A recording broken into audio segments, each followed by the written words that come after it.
Rahubat, Moisa. How's everyone doing? Remember, we're live, so you can send a link out, let everyone know that we're live and they can put their questions in the chat. So today I'm actually just going to focus on the chat, the live chat, okay? Who's in the house? Godson, Rahubat. Pharaoh in the house, Rahubat Moisa. I am Real Mura, Rahubat. Nashat Croydon in the house, Rahubat. Coco Brown, Rahubat. Jix number 6, Rahubat. Twan Bottery 2546, Rahubat.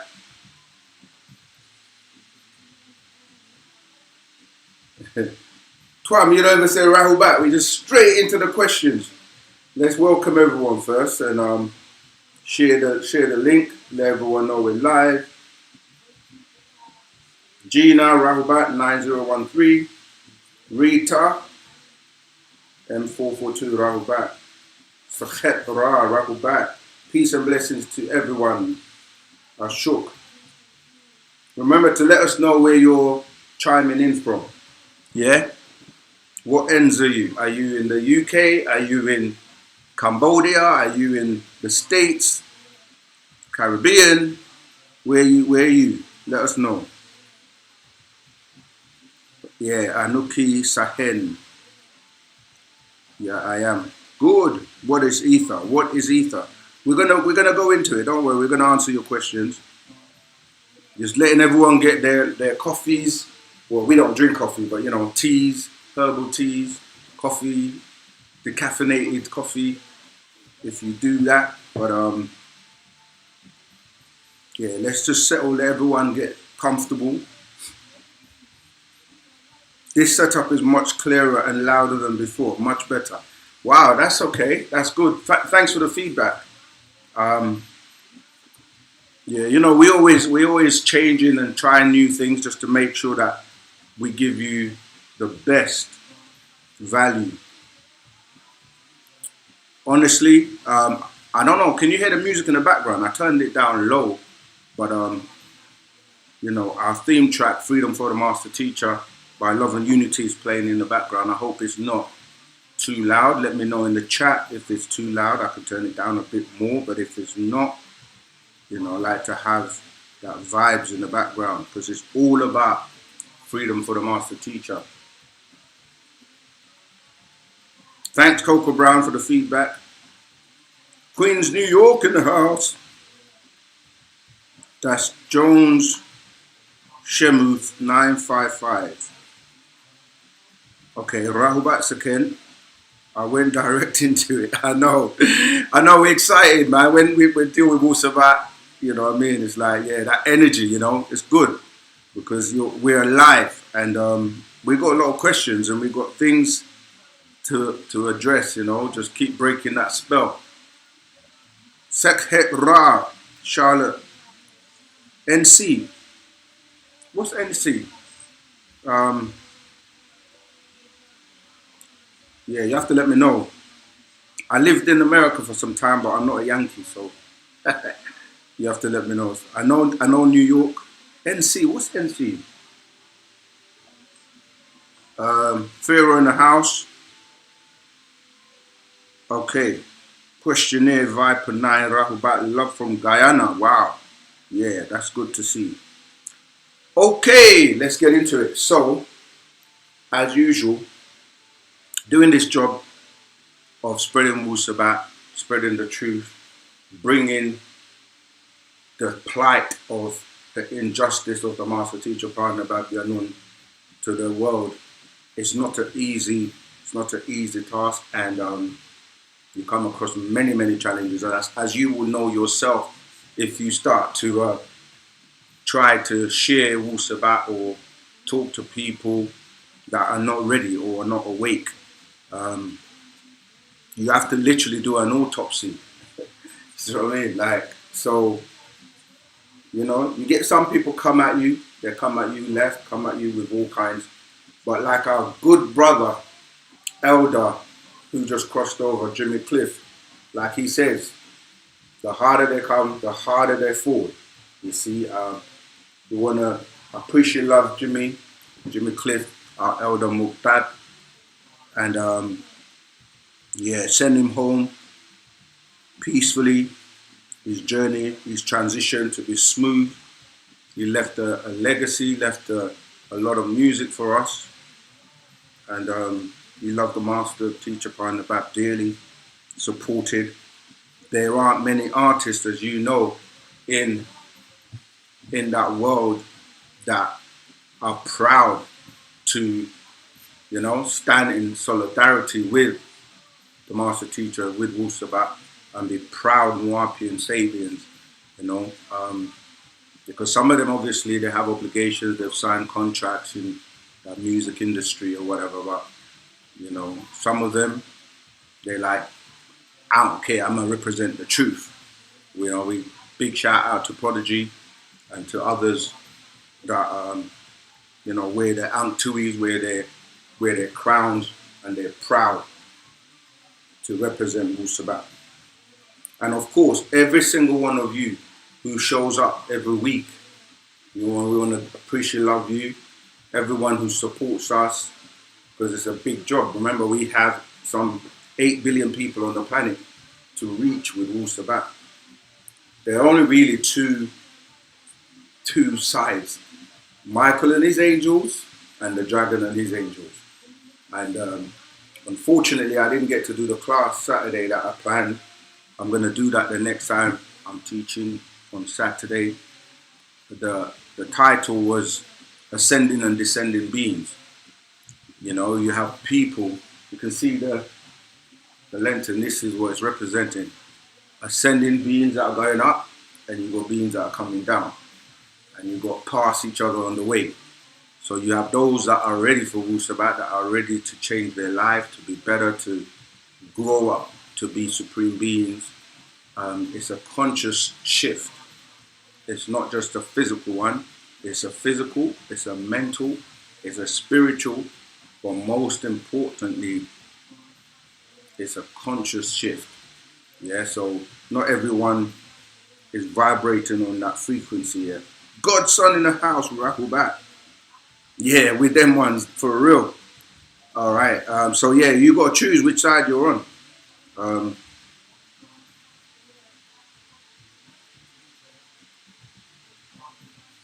I'm trying to, like, this first question, right? Let's get into it. So stay strong, keep on wu-sabat.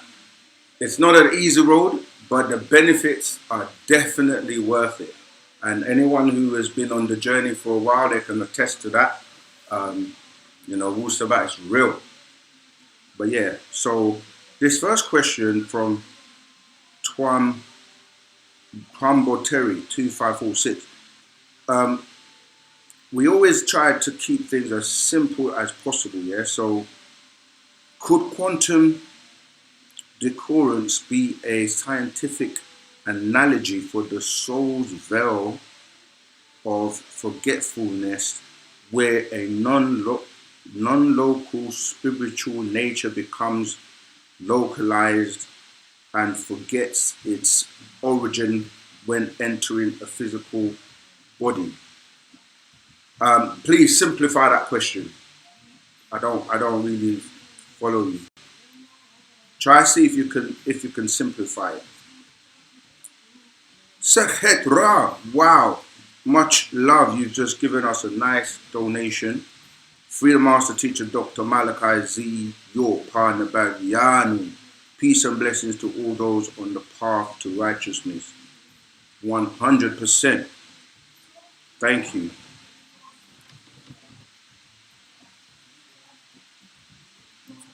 Every little helps.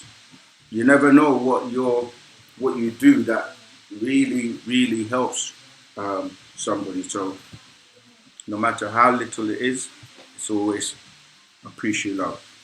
Yeah. So Twambot Terry, can you rephrase your question? It's a bit convoluted. Could quantum decorrence be a scientific analogy for the soul's veil of forgetfulness, I mean, where's that coming from? Like, if you read our scrolls, it's actually very simple. It makes it easy to digest. But if you could rephrase your question, let's move on to the next question. Rahubat Ken. Okay, that's you again. Tahuti Akinreye from Zambia. Okay, Zambia in the house. Pharaoh, the arcs, the Knights Templar have 6 of them. Did Selassie activate one of them to electrocute the Germans and the Italians? It's a legend. Do you know it to be factual?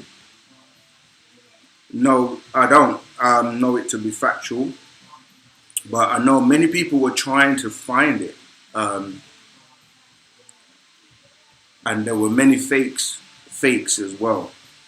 Obviously, you know, Mussolini, he was trying to find it. Everybody was trying to find it because they realized that it was a device utilized to communicate to extraterrestrials. But it was something that many people were looking for, and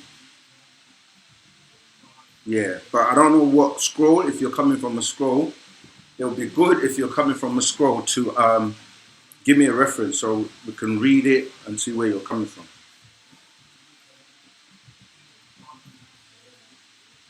Virgin Islands 7326. Rahubat. Ashok. I hope you guys are studying the language because, you know, we've launched the language course online. You can study in your own time, anywhere in the world. You know, pause it, stop. There are videos, quizzes, so much. You get tested on the language so that by the time you go through the entire course, you should be able to speak Misbatia and Nawapik fluently in 6 months. But of course, it depends on how much work you put in. But you get all the pronunciations, you can do a word search in English or in Misbatia, phrases, I mean, it's so interactive. You can leave comments, take notes as you're doing the course, as you're going along. There are updates. It's continuously being upgraded and updated and developed, so you know you can always be up to date. All the tools are in one place for you to utilize to learn the language. We've had a language for a long time, and now no one really has an excuse. No one has an excuse. None of us. I'm going through it myself. We're all going through it, so we all need to learn Misbatia. Okay, next question. Oh, Virgin Island, you're bringing beautiful music to my ears. Rahubat Moisa, much ashuk and peace and unity. Dr. Malachi ZK York is on the way. That's right. Definitely on the way. For those who have got... See, this is a thing as well, right?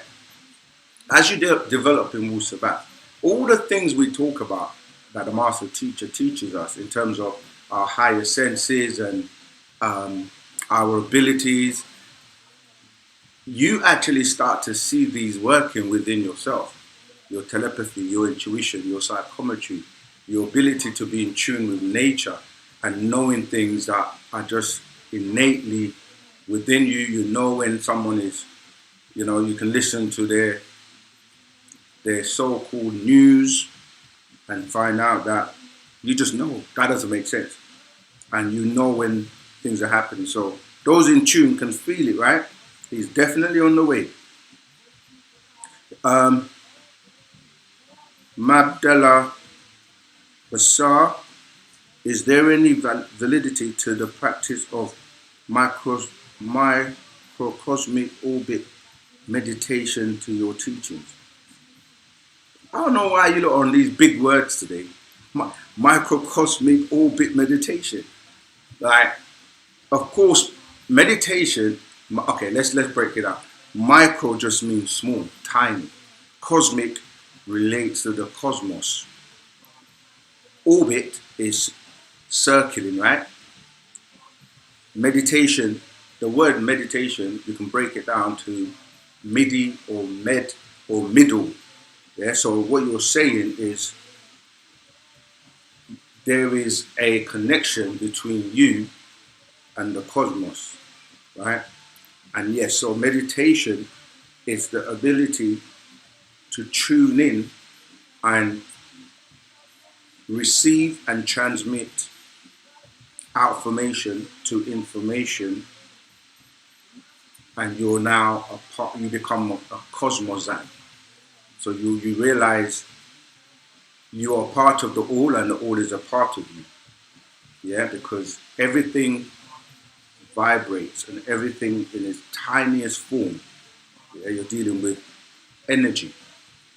Yeah, so you yourself have atoms and you're composed of these energies. And in wu-sabat, the highest is the most subtle is that 9 ether energy, the 9 mind, 9 sense, 9 reasoning. So yes, in your meditation, you're able to be the intercessor, right?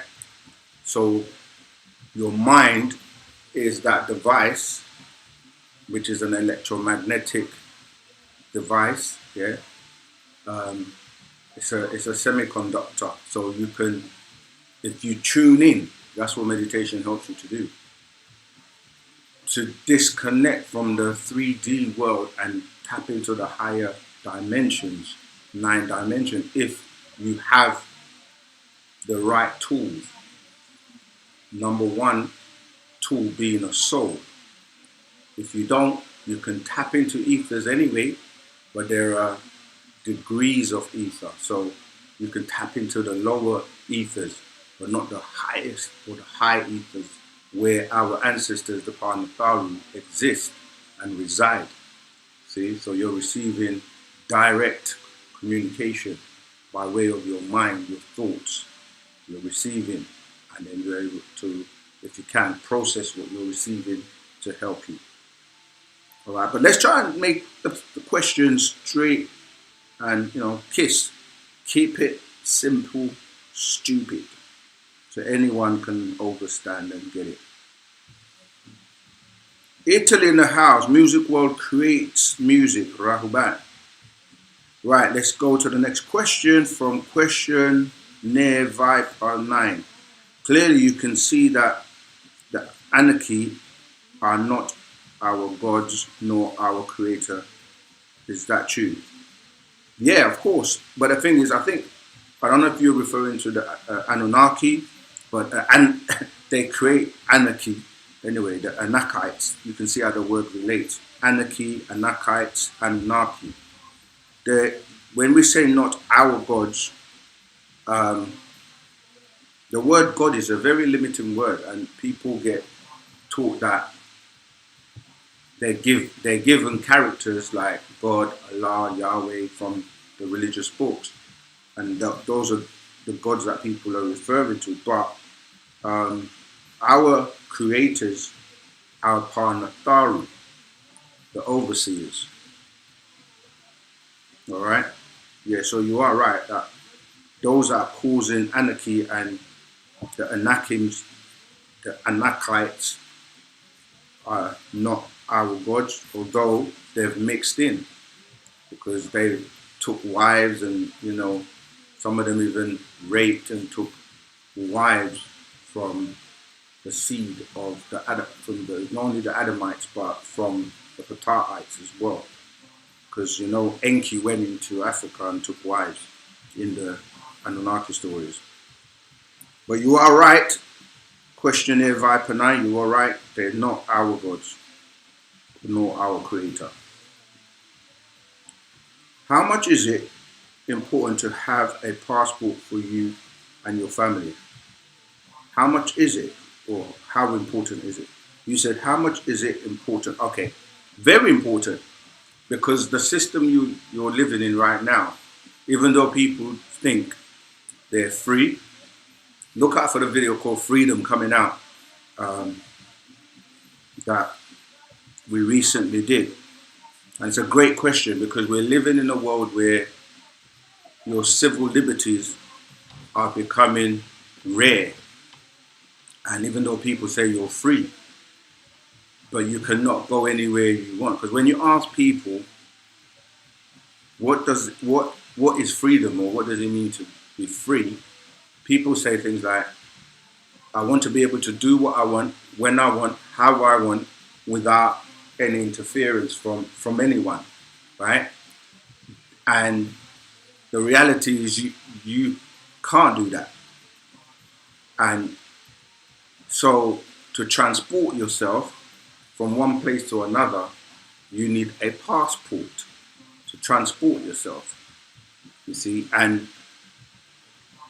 it's very important to have that for you and your family, especially now that there's so much chaos going on, rumors of wars, you see the nature and the catastrophes, tsunamis, earthquakes, hurricanes, all these things that are taking place. So you do need to be able to have citizenship and be able to locate or relocate to safer places or go to certain places. Obviously within wu-sabat, we know and have the guidance, and all those types of things have to be accounted for, and you should be ready and prepared for any type of transition. And that's why we encourage everyone to get close to their nearest bookstore, family, community, so they can get to know the things that are not shared publicly. Last storyteller, Horus, Ra 7565. Rahubat, OSM Vision. Tawat second for sharing your divine guidance and wisdom. Tawat Zamal. It's Parnabab Yanun, the master teacher. None of this would be possible without him, and we just share what he shares with us. Obviously, we all have our own personalities, experiences that we can incorporate when we deliver. But yeah, it's definitely the credit and the wisdom comes from Parnabab Yanun. But what I should say, oh man, Miss Iris Moss is so good. I say it every week. This is my sustenance. Sometimes if you don't even eat for the whole day, all you need is one of these. Sea moss. So many minerals. So refreshing. So thank you to Miss Iris Moss. But yeah, regarding your kind words, last storyteller, appreciate, love you for that. The thing is, Parnabab Yanun is transforming us, and we are becoming him. That's what gods do. Gods make other gods in their image and their likeness. So you got to know there are many types of gods, but which god are you representing? Which god are you in the image and likeness of? And that goes not only the image, but by way of the nature and the actions as well. So you see that those that are representing gods of war, gods of chaos, gods that basically are disagreeable, they also act and behave in a disagreeable way and behave like their deities. So yes, we are also becoming supreme beings like Parnabab Yanun. You just got to study, apply what you're studying, and you make it. You'll be all good. Dragon Slayers, all day we are with the Master Teacher. We are his angels, 100%. But you got to show it by way of your actions, not by just talking, typing, hiding behind devices, social media and all that. You've got to show it by way of your actions. Ah man, I've met and interacted with, I could literally say millions of people. Not everyone that talks the talk walks the walk. Not everyone that you see smiling and talking heads and smiling faces. That's what I call it. It's all based on the intentions and the actions. The actions must meet with the talk. Who's next? Jam Rumora. Are all black people from Africa, or are some originally from America? Okay, so we have to explain and break down. I know what you mean by black people. That's a term that has been coined, just like white people. There are no black people, there are no white people. And you are not a location, okay? But the genetics, it's all about the genes and the genetics. And everyone on the planet, the genetics will come from the root race, the root genetics. But I understand the question because it keeps coming up. You got the same people on the land. The land splits, continental drift. Some remain on one side and others remain on the other side. Same people, same DNA. Yeah? So the people in America that claim they're originally from America, that's true. If you're basing it on indigenous people who were there first. And as you trace back, you're going to find out that the Olmecs were there. But the Olmecs are the same as the Pataites. The DNA is the same. And all that happened is the natives or the indigenous people, the Garu, you can see the statues of the Olmecs. Big heads, big lips, big nose. You can see features of a race and know where that race is coming from. Okay, so what became American Indians is when other beings like the Chinese came to America under Husheng, and they mixed in with those Olmecs to produce what people call Native Americans. Then later on, you had Europeans that also came. You know, they talk about Columbus and so forth, and beings that came from Europe.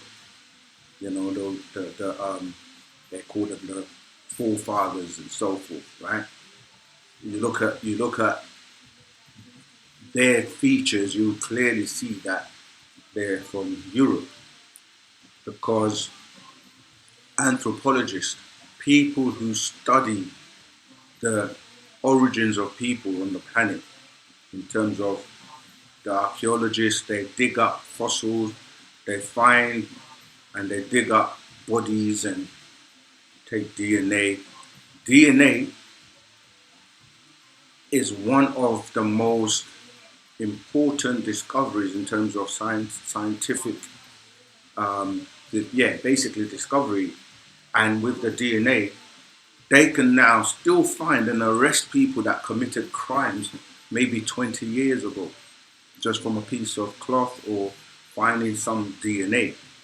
So the DNA is able to tell you, based on where it's found. So on the planet, most of the African descendants that are found, like Lucy, basically they're referred to as the Homo habilis or the Homo naledi. Those are all found in Africa. Then you have the Denisovan, the Homo florensis, which is referring to the Asian stock, right? So that's the second root race, and that's found throughout Asia. And then you have the Cro-Magnon and the Neanderthal, which is found throughout Europe. So the original Africans are the same people that are the original Americans. Everyone on the planet, really, you could say, if you want to use that term, is from Africa, because even when hybrids were being created, they have to take something that already exists to create a hybrid. It's even like GMO foods or hybrids. They still have to look at the chromosomes and look at the arrangements of, you know, something to replicate it.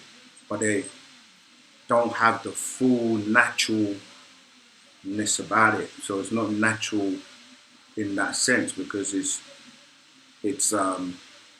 made in a laboratory, if you want to look at it that way. You see, so to answer your question, are all black people from Africa? I would say yes, originally based on their DNA. But at the same time, when the continental drift took place, just look at the map Pangea, some people say, it shows you that you can literally put the map of the world back together like a jigsaw puzzle. And you see that some people literally, they walked over. Yeah, this is how they were referred to. They went to Atla. Yeah, and this is where the word Atlantis came from, or Utla, which they crossed over and it meant to vacate. And they walked over and they brought with them the rubber plant. And how do you know? If you had something, okay, like imagine these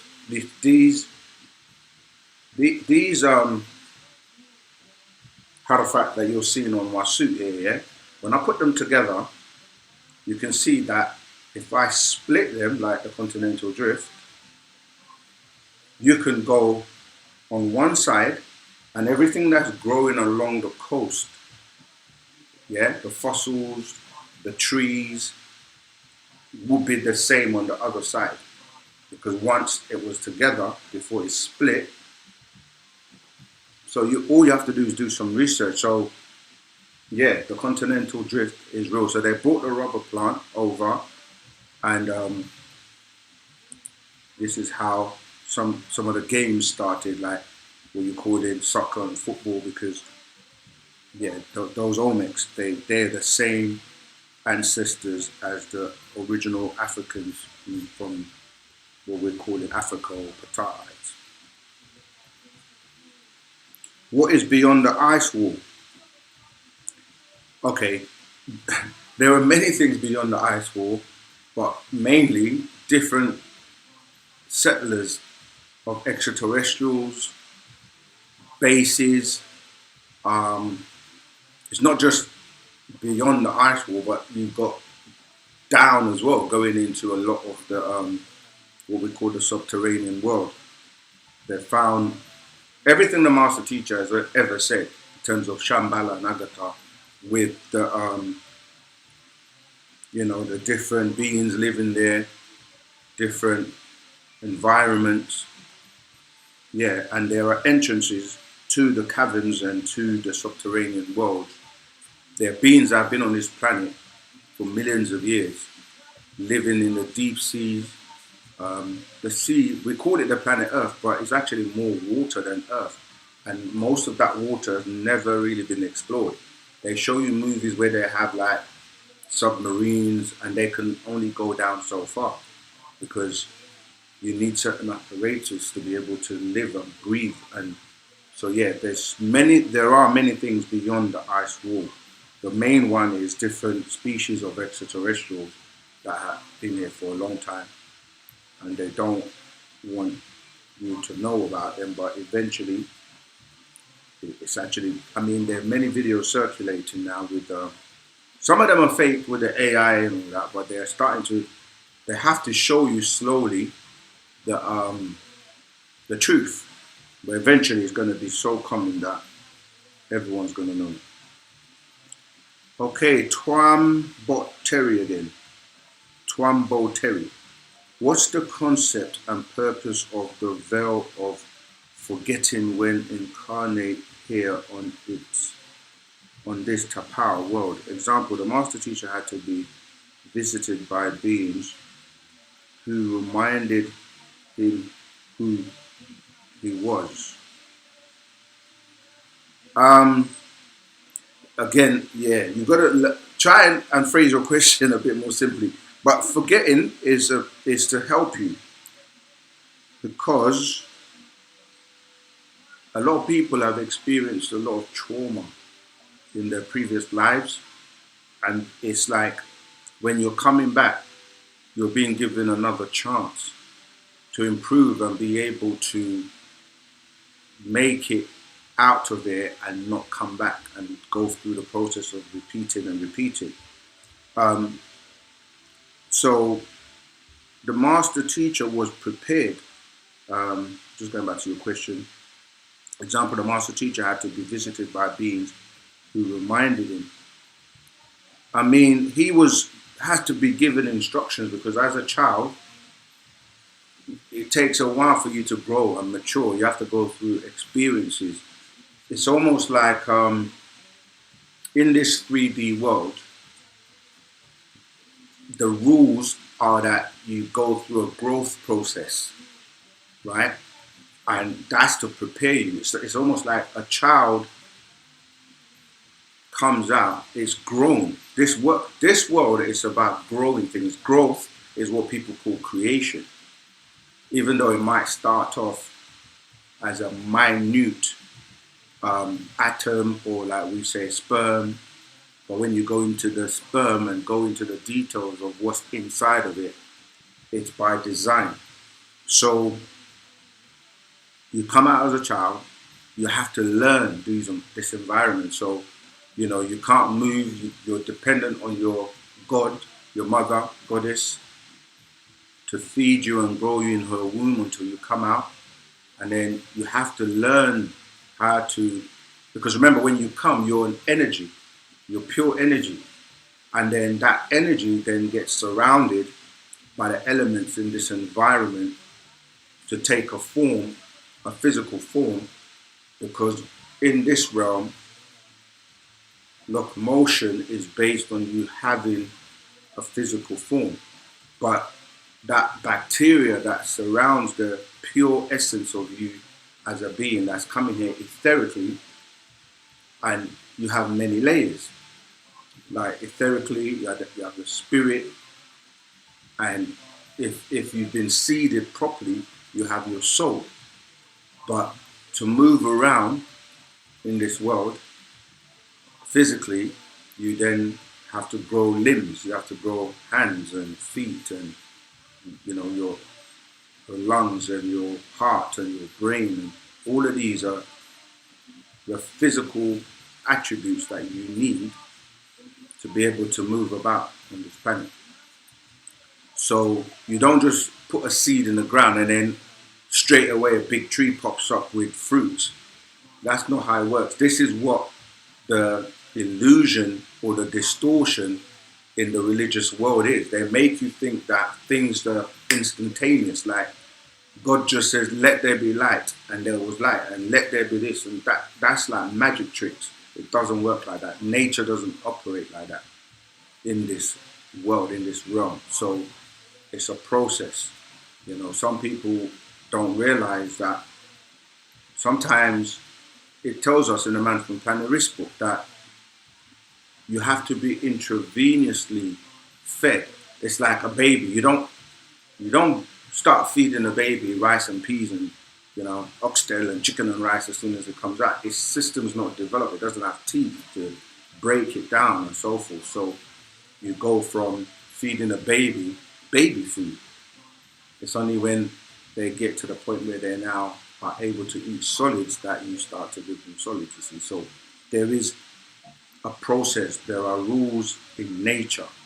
And as children of nature, children of Panatharu, or the Natiru, we are part of nature. So the rules that govern how nature works on this realm is why you have to go through the process of going to kindergarten, nursery, then you go to school, primary school, secondary school, higher education, college, university, etc.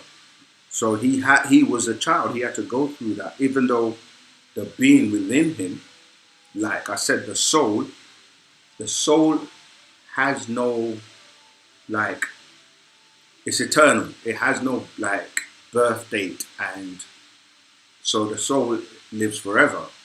So that part of him, Yanun, was seeded, and Yanun already knew everything. But you're talking about the physical body needs to grow and learn. So I hope that's, I trust that answers your question.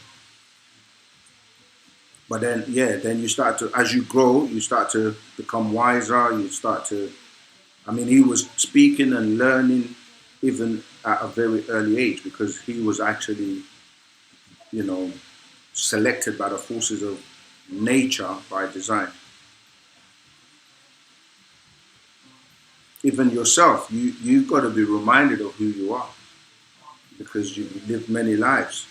The master teacher partner Babylon teaches us that on average, most people have reincarnated about 9,000 times.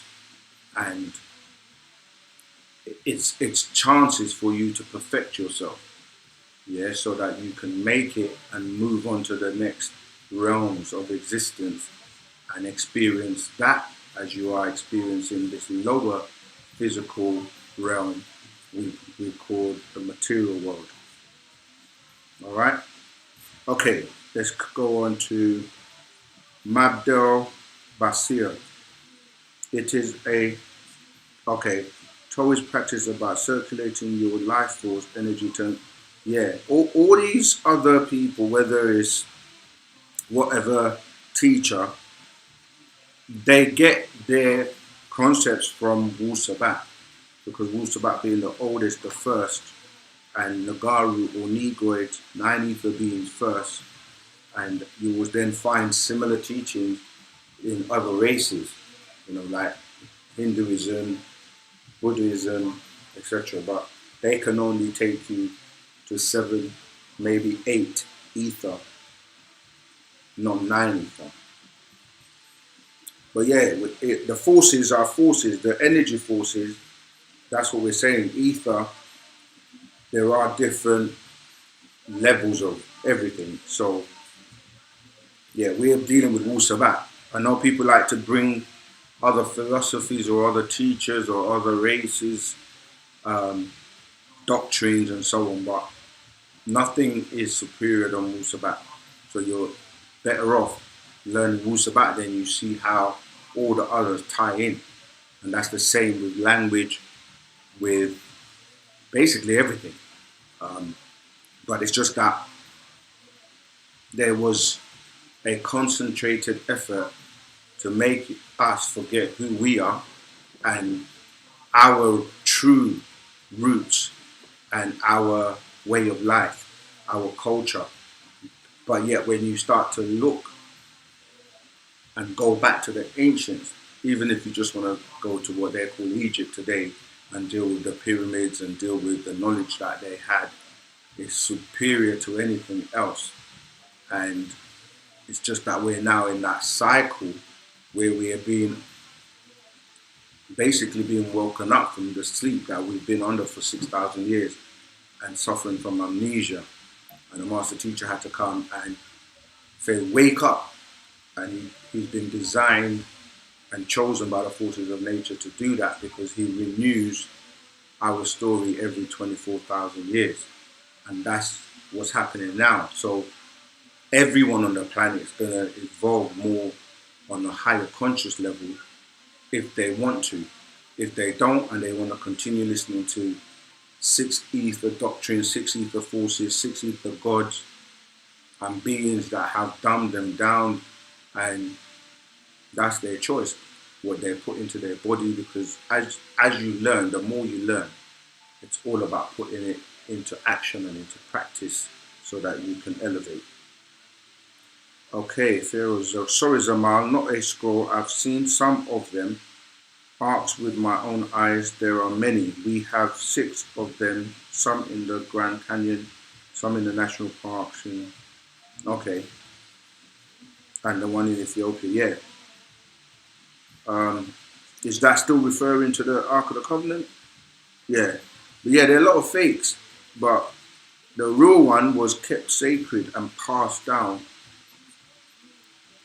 and it's in a safe place. Zanur, Shiva taught that humans must free themselves from the physical nature and desire. Will our extraterrestrial New Birth family help to put our mind in this state if we can't achieve it by ourselves? Again, Shiva's going back dealing with the Hindus, but we deal with nine ether, and it is all about freeing yourself, because look out for the video called Freedom. Oh, I started talking about it when somebody asked about the passport. When you talk about freedom, you got different types of freedom, right? You got your physical body that's trapped within the physical world. You got there's mental freedom, spiritual freedom, even financial freedom to deal with the currency that is utilized to control most people on this planet. So yeah, it is about freeing your mind, freeing your being financially free. It's all about freedom. So when we say humans must free themselves from the physical nature and desires, yes, that's what we teach in wu-sabat, because you have the ascending and descending and the pulling and pushing and pulling forces. The ones that push down want to keep you down. So when you look at this, as above, so below, they're trying to push you down, spiral you down, keep you in the physical, in the lower realms. The pyramids that are pushing up are trying to raise your consciousness and free you from the physical skin suit that you have, which is really bacteria. So yes, it is about freeing yourself, and it goes into what people refer to as metaphysical. But yeah, desires, the more things you desire in this world, the distractions pull you down. Yeah, our extraterrestrial family, Partner Babylon, is one of those. He's here and he's teaching us what we need to do to free our physical body. Yeah, he says clean yourself inside out. So you need to know about your body. You need to know about the organs, what you should put into your body and what you shouldn't, what you should do with it and what you shouldn't do with it. So he writes many scrolls, genetic kiss, many scrolls. Then you go deal with the spiritual you, right? So the spiritual you, he's got books like 30 Spirits. It goes into, the many spirits that your body may be inhabiting, and in the spirit world is a whole different rules that apply, different rules of engagement. So you got to learn about that. All right. So yeah, they will help you. And then the mind, the mental, right? Remember, he's a incarnation of the being Tahuti, and Tahuti has those 9 doctrines, and the most prolific one is the doctrine of mental. So yes, you hear mind over matter, because remember, matter, when we say matter, there are different densities of matter. The more the lower the vibration is, the more dense things are. So when we say matter, you have to remember that you're coming from density, right, which is dealing with high vibration. As you go up, as you move faster, as you're dealing with higher consciousness. So those that their mind is on a higher consciousness or higher vibration, they move, they think faster. Their brain soup in terms of how the synapses in their brain is working to receive that information by way of ethers, electricity. That's why I keep emphasizing that you have to recognize you're an electromagnetic semiconductor, right? So yes, the more you're able to tap into the higher ethers, the more you're able to tap into the beings that reside in those higher realms, the nine levels. So when we say matter, you're coming from density to matter, and in that matter, you have like I said, different forms of matter that come all the way down to the most solid thing in the physical realm. So you've got density, matter, then from that, you're going to go to atoms. Yeah, this is why they told you about atoms. Yeah, H1 for the periodic table, H1, H2, helium, and so on and so forth. Carbon, you start coming down in terms of from the noble gases, you come down to things that are more solid. Okay, then from those atoms, you form in cells. Your body is composed of 24,000 cells. No, it's like 24 trillion cells. Okay, and the cells form what you call organs. So it's a very intricate and highly intelligent design. These cells form your organs, and each organ has a purpose. Your lung, your liver, your heart, your brain. Each one you can study for a lifetime. That's how intricate and intelligent our ancestors are. So anyway, those cells form organs. The organs then become what you call your body, right? Your skin is an organ. So you have to recognize how intelligent our ancestors are to design us in the way that they have.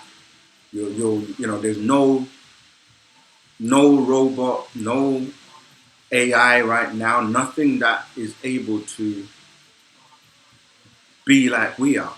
That's the level in terms of the design that our ancestors have, put into creating us. That's part of natural nature. Then, of course, you've got people that will create a robot, which is trying to replicate or be like a human, and it doesn't have a soul. It can't move. It's not in tune with nature. They're still trying to crack it. You see, so it's about recognizing the different parts, your different parts, and tuning in. Okay, let's keep going. I want to get through a lot of questions. I'm only focusing on the chat today. So if you have a question, put it in the chat. All right. Okay, Rahubat, question. What happened to Tarnush and Halal, and where are they, if you know any details? Tarnush, there's a lot of information in the holy tablets. You obviously know that energy cannot be destroyed. So it can be trapped, it can be converted, and these beings were able to, like we are, able to personify and take on physical form. But I wouldn't be able to tell you exactly right now where Tarnush and Halal are and where they are, if you know any details. So that's a great question. It's a challenging question, which I'm going to try and find the answer for, if there is any answer for it. I haven't heard any updates of where they are. We do know that Nana, for example, he takes on physical form, and he's been down to the planet many times. He comes and goes. There may be in another star system, but I'm only going to be guessing if I said that. So what I will do, I'll see if we can get that question answered, unless there's another student teacher in the house or anyone who may have some information on that. But great question. I'm going to look into it further. That's from Keyfile Bina 6445. Right, where were we?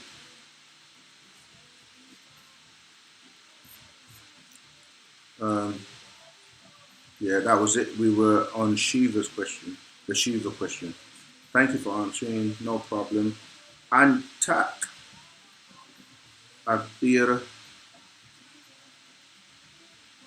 Afu. Rahubat Musa. Oh, Sakham Sanan Manthu Hatap in the house, yeah. So I've got another student teacher, one of our Sahen Zamal, good brother. Sekhet Ra. In Patarak, soul and spirit. I like this. When someone's reading and they're coming from a scroll. In Patarak, soul and spirit. Why does it say who he is disagreeable?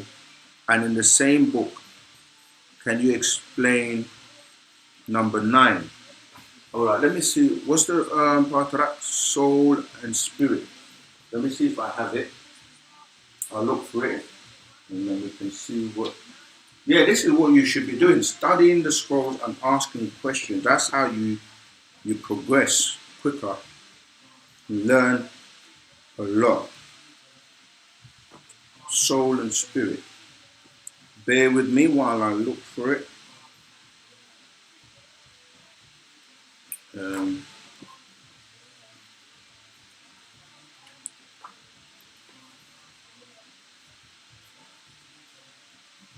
Because sometimes the answer is actually in the scroll, a little bit before, a little bit further, or it might just be a miscomprehension of what's being said. And we read it together, we kind of decipher it and come to the answer together.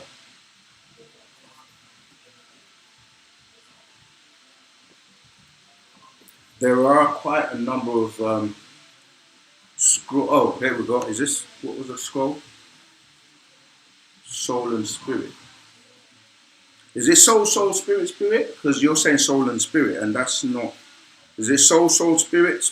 If you would like to. Oh, another one. Soul. It's not soul, soul, spirit, spirit you're referring to, is it? If it is, soul and spirit. Soul, soul. Yeah, okay, I found it. Thank you. Tawat. Thanks. Okay, let's have a look. So the question is,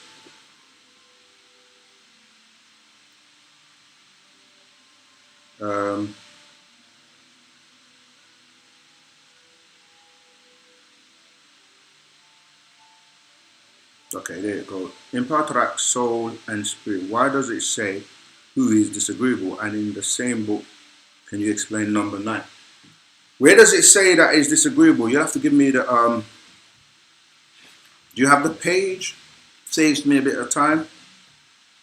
All right, is it on page 3?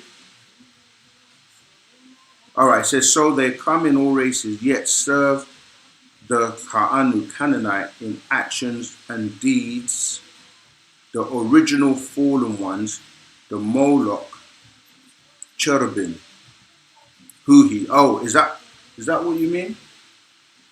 Yeah. All right, that's context. I'm going to explain that for you. I just want to make sure the question is, yeah, you did say, yeah, Huhi. All right.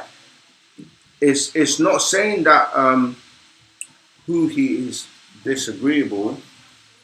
What it's saying, because if you look at the ones before, Moloch, right, that deals with, when you say Moloch, you're saying the Malaika, or you're dealing with beings that we would say are, like when you even say cherubim, okay, so you got cherubim will be like the disagreeable, okay, and seraphim will be the agreeable. So when you're saying Huhi, the master is using that in the sense that when you break down what they've done with Huhi, because they turned that Huhi into what they call the tetragram, and it became Yahweh. You see? So when you say Yahweh, Yah, agreeable, way is disagreeable. So in the same way he's explaining about, he says, so they come in all races, yet serve the Ka'anu, the Canaanite, in actions and deeds, the original fallen ones. So Moloch, because you know, that's where you get the disagreeable Moloch, right? They go to the Bohemian Grove and they worship Moloch. And cherubim, because cherubim is the disagreeable side. So when you're saying who, he's not talking about the being who. It's talking about who he being Yahweh, because that's what who he becomes Yahweh, and Yahweh is agreeable and disagreeable. Then it goes on to 17. As you see, my children, you are many beings as the supreme being, all in one, unique. And being is both etheric and atomic physical, which is dealing with, and before physical, that is naught, no thing, and ought, thing. But if you go back to page 2, yeah, and you were reading from 8, it says the Pa-Chabatu, demigods that are children of Pa-Natharu, called angelic beings, both agreeable and disagreeable. You see, 7. Some were cast out from above and became known as Nephilim, the fallen ones. They called them Elohim in the Bible and Alihat in the Quran. 8. The agreeable ones are called Malachim. Yeah, that's Moloch, Malachim. And the disagreeable one called Molech, same as Moloch. 9. They come in 3 groups. 1. Milcon. 2. Molech. 3. Melech. The 2 most known are the disagreeable ones called the cherubim and the agreeable ones called the seraphim, which is what I said before. 10. The Sumerians called them Anunnaki, the Anunnaki. The Chaldeans called them Anakim, you see, and Raphaim. 11. They are tribes also. The Islamic faith of the Quran calls them jinn. Yeah, that's why when you hear the word religion, you can hear jinn in there, right? Jinn, who can be in human form, both as males and females. Some came down to Taha, the planet Earth, called sons of God, and had sex with human women. 13. The results were wicked offspring or demigods, being half divine and half human. Most turned out to be demon persons of greed, lust, and preternatural cruelty. 14. These are born by mixing genetics of deities with genetics of humans. Both males and females are Chabatu and are linked to the evil race on Earth, in Earth. Then it kind of went into your question. So they come in all races, yet serve the Cha'anu, Canaanite, in actions and deeds, the original fallen ones, the Moloch, cherubim, Hudi. As you see, my children, you are many beings as supreme beings, all in one. Yeah. So yeah, in that sense, you have to look at that Hudi as how it became Yahweh, agreeable and disagreeable. I trust that helps. All right. Oh yeah, and you said, can you explain number 9? I don't know if you mean verse 9 or page 9. Because you just said, can you explain number 9? All right, let's have a look. I just read 9 if you mean verse 9. If you mean page 9, let me see.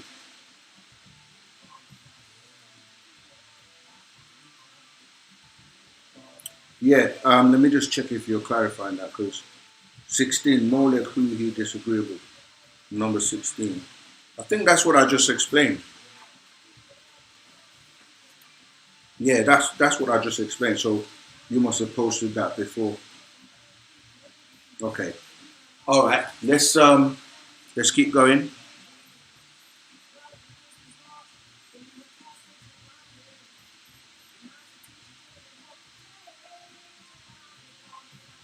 I think like the order of the questions keep changing.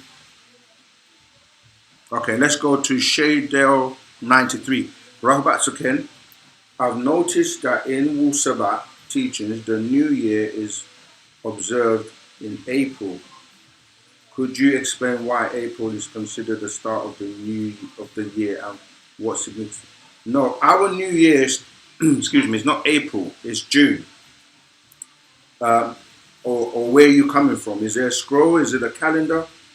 Our new year is June. It begins on June the 26th.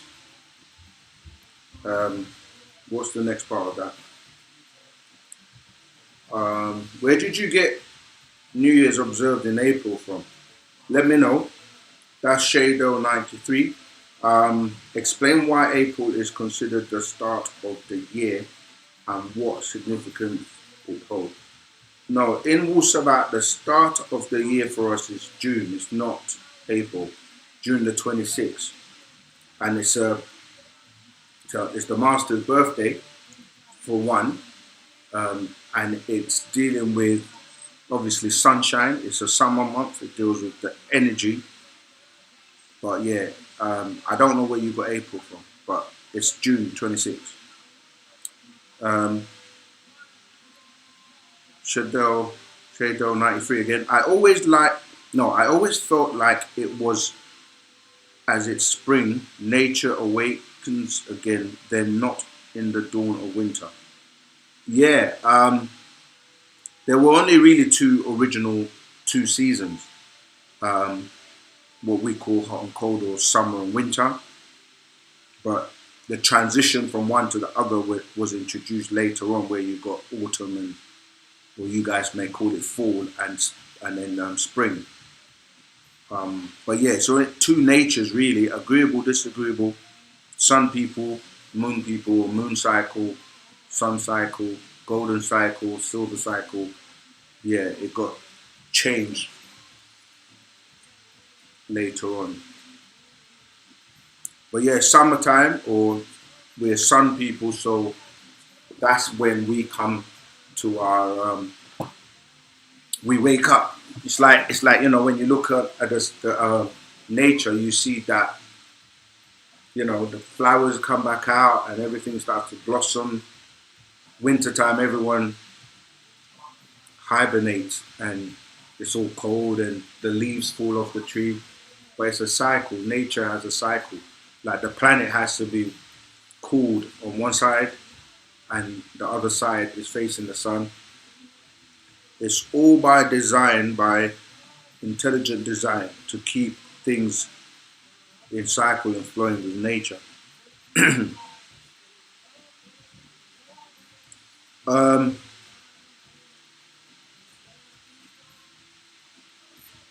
Next question.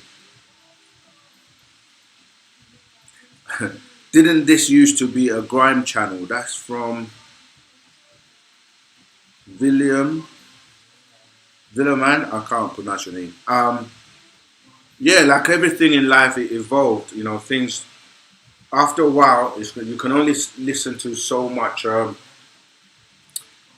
grime and hip hop and all of that, because people want to know now. People want to know the truth. So the channel has evolved, and it started doing a lot of interviews, and then we had a lot of serious things to talk about, and people asking questions. They want to know about things that are not really answered in other platforms. So that's how it evolved. Question from Apex2223. Question: how do I set up an altar? If you are in the Telegram group, we've posted instructions, step-by-step instructions of how to do that. I can give you a brief summary. You got to find a place that is clean, that you can it can be respected, and get white cloth. You get white cloth to cover your table or whatever you're using to create your altar. You can have the ability to burn sage, incense, candles. It's actually up to you, and obviously it depends on what you're going to use it for. If you're using it to communicate with your ancestors, then you're going to need their pictures. And yeah, I mean, it's quite a personal thing. So there are specific things that we have, but you can also, put other things like, if you'd like to, you could put flowers, but we don't our altars don't do any type of like ritual involving sacrificing blood or animals or people's hair or any of that kind of stuff, bones. No, we don't have any of that. So if you're not in our Telegram group already, in fact, let me see if I can post it. Yeah, let me post it that way. In fact, I'm going to post a few links so that newcomers and people that are new to the channel can have access to join. Okay, so this first link I'm posting, this is to join our Telegram group, the wu-sabat Ask Us Anything. All right, join that group. We have a lot of information in that group, and people are constantly asking questions. You can search and find answers to questions. So if you're not in our Telegram group, that's the first thing I would encourage you to do. I'm also going to post the language, because that's key to your development.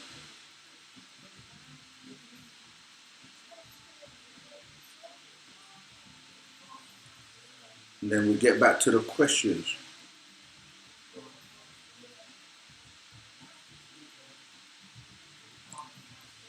The language is so important. We can't emphasize that enough.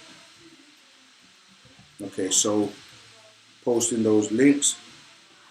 Also going to post the websites where you can get the books, the scrolls from.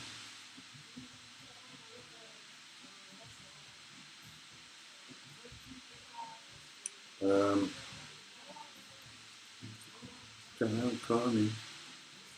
Be strong. It won't be long. Okay, so all our official websites I'm going to post links for.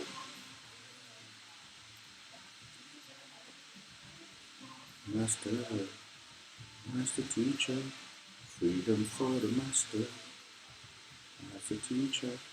Soon you'll be able to support us and get this track that's playing in the background, Freedom for the Master Teacher, and you'll be able to have your own copy and you can play to your heart's content, and it supports all the proceeds from that are going to go to help with the legal and the office administration. All right, so we've taken a little interlude for me to post these links. The links are essential. So that's the official UnitedSabiansWorldwide.com website and the Shat.co website. A link to the course. That course link actually looks a bit dodgy, but also the Telegram wu-sabat, OSM wu-sabat Ask Us Anything. All right, cool. Right, let's get back to the questions. Who's next?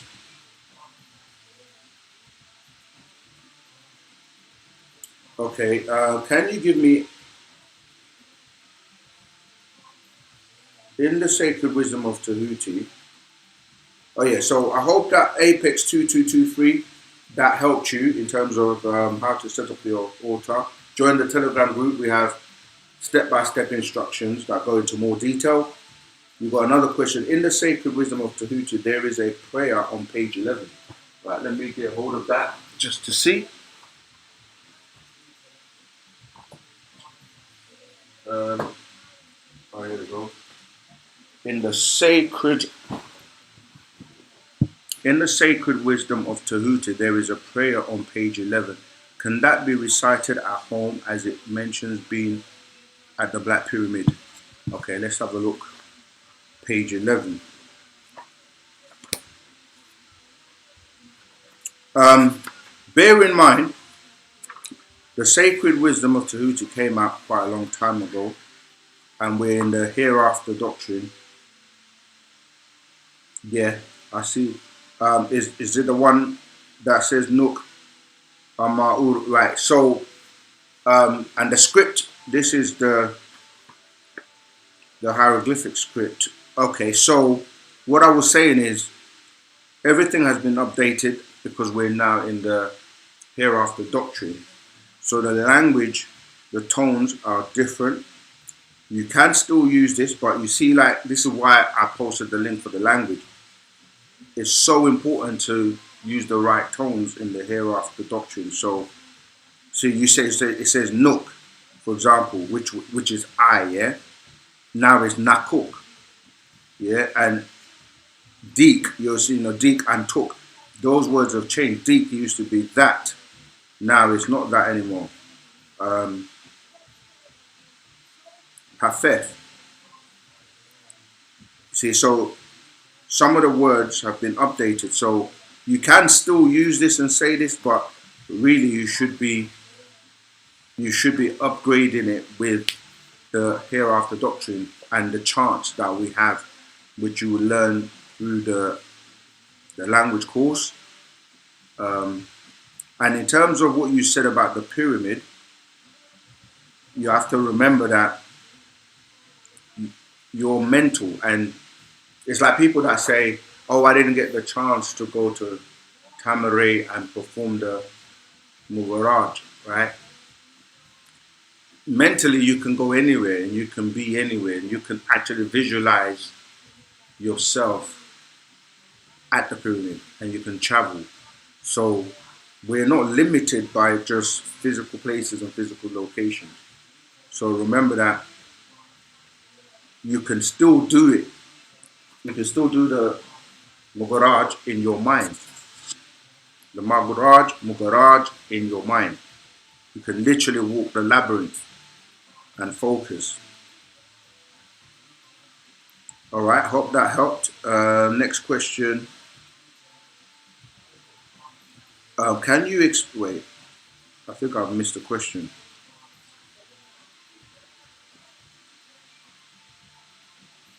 Okay. Can you give me a test on wu-sabat to see how much I've learned? I want to get my black belt and become official student teacher. That's what I'm saying. The course is online, the language course. You get tested. Go through that, pass that, and you will see that it tells you pass or you fail the quizzes, and then it gives you the marks, everything. So yeah, do that first. And if you really are serious, like I said, it's not about the talking and the typing. I'm not saying your lip service, but if you want to teach, you got to be around the stores, the community, study, and you work your way to teaching. Everyone is a teacher, really. We're all supposed to be spreading wu-sabat to the best of our ability, even with what we've learned, even if it's just one scroll. You can share that, each one teach one. So with wu-sabat, you don't have to, I know you want your black belt, but you do that by your actions. Just teach, and you don't need anyone to, give you the accolades for teaching. Like, if you are passionate about wu-sabat, if you know the benefits of it, it's natural for you to share it. You see, so yeah, just teach, just spread wu-sabat. Do it in the best way you can. You may reach somebody that is waiting to be saved, and you're the savior for them. Right, question. Botswana on the chat, Rahubat. Finally, I've joined my final dots, Zamal. Greetings. That's from Grace Njuki, the final dots. Can you give me a bit more? Finally, I've joined my final dots, Zamal. Yeah, that sounds very interesting. All right, next question, Botswana. Rahubat.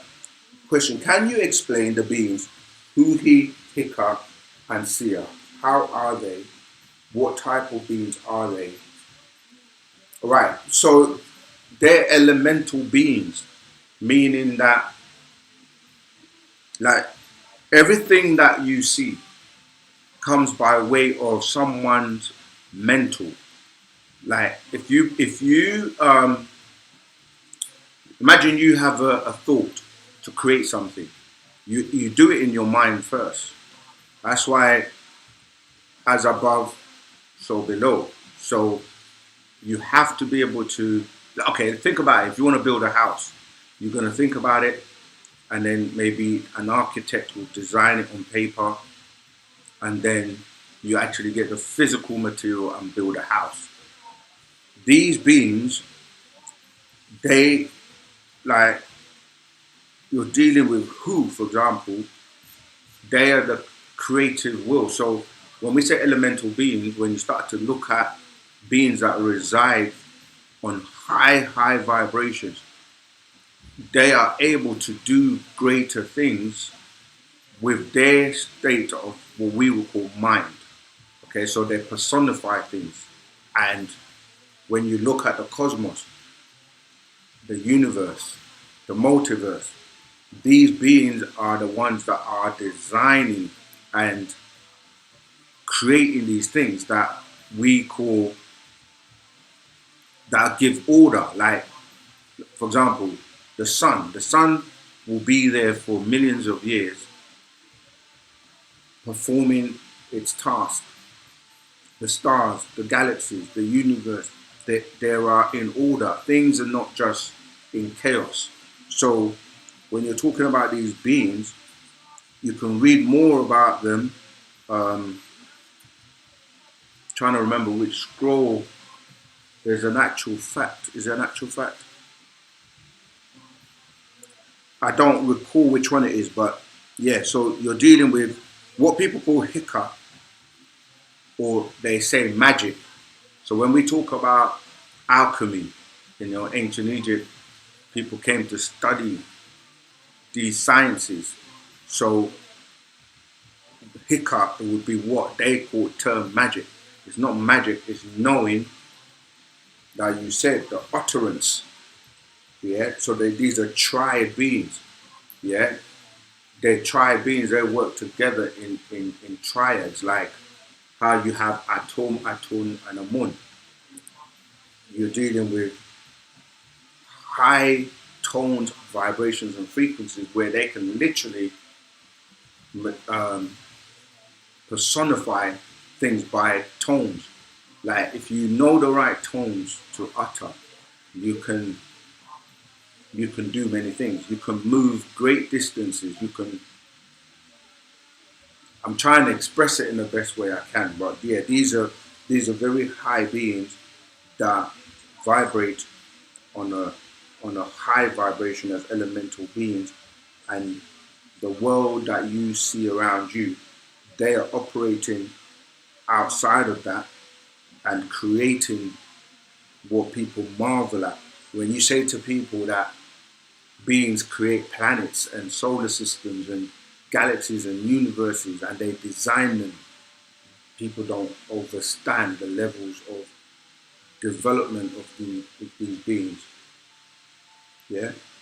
So that's answered that question. Can you explain the beings Huhi, Hika, and Sia? How are they? What type of beings are they? Yeah, I've dealt with the energy elements. All right. It's just like if I said to you, time, what you call time, is a being. If I said matter is a being, if I said space is a being, because space, everything, there's space in everywhere and everything, right? But they work together. So the three of them, time, or shall I say space, matter, and time, they work together. It's a similar thing when I'm saying Huhi, Hika, and Sae. When you look at our chants, we chant these tones. Yaye, yaye, you know what I mean? We say Sae, you can hear it. Remember also Sia, the tones have changed. So all that is in the language course as well. So you learn all of that. But yeah, they work together to bring about what we call creation.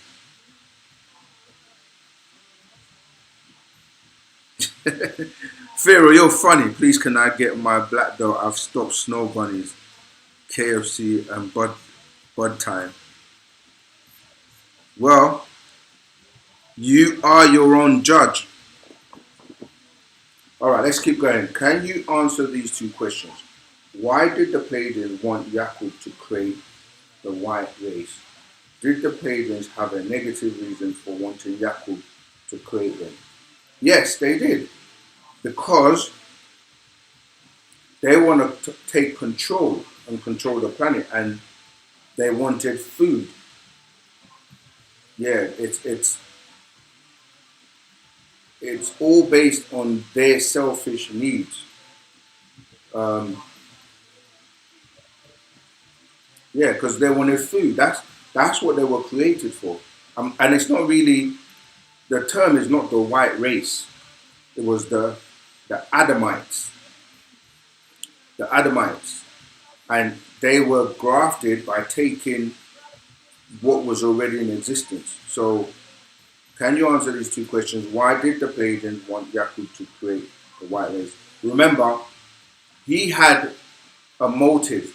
His motive was that he was being teased by the Donakil as well as the Teros, who he was from. It was a very unusual mix, because if you look at the structure and the heads of the Donakil, they have very big heads, and you have the Teros that had cone-shaped heads. The two basically produced a being that had two brains. They were teasing him. He didn't belong to any of the two sides.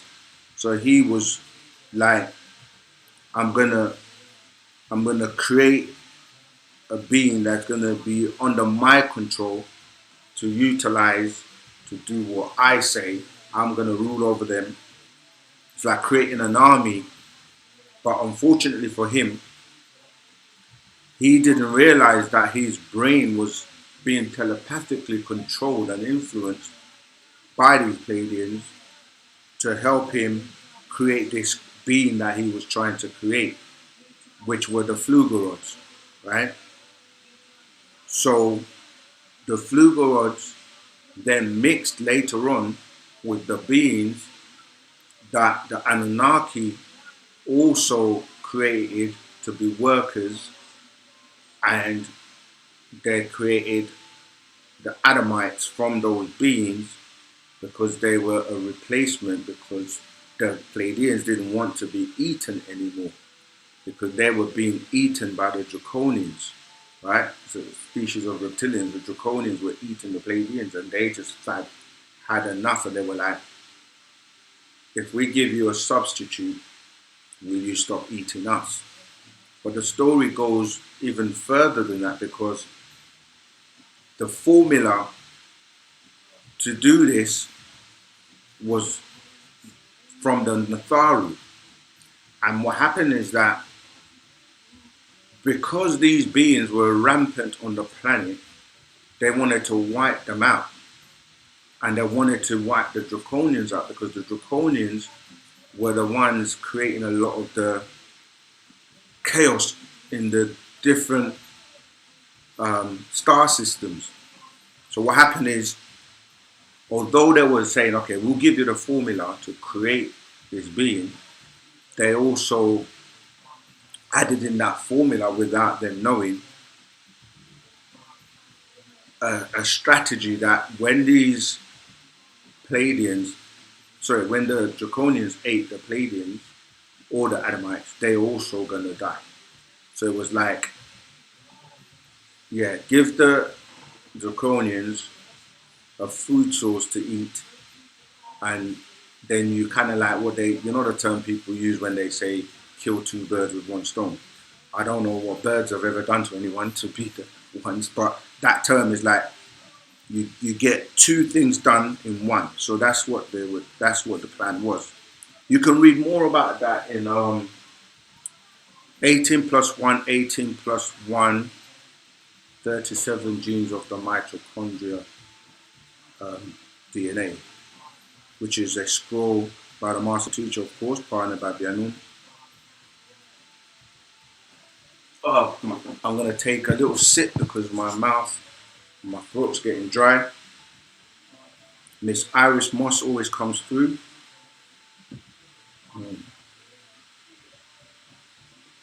Unfortunately, you can only get this at the store in the shop. So we don't, well, we'll look into if there's a way we can get it online too.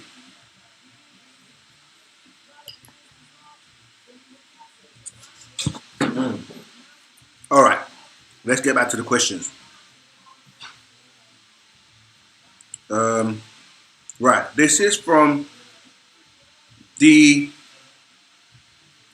hope I'm pronouncing this right, Najee. Greetings, Saken. Does wu-sabat teach that there is an evil entity outside of man? Who is the creator of the Riskians?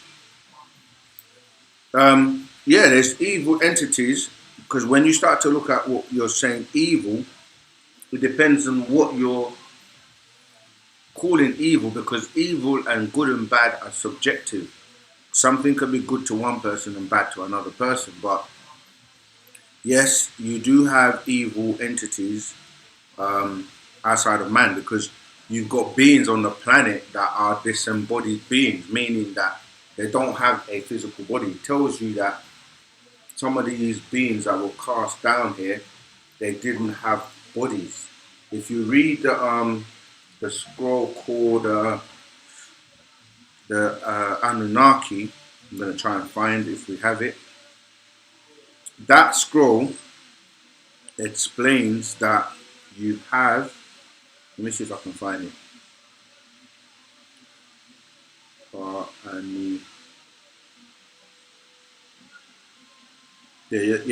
Anunnaki and the biblical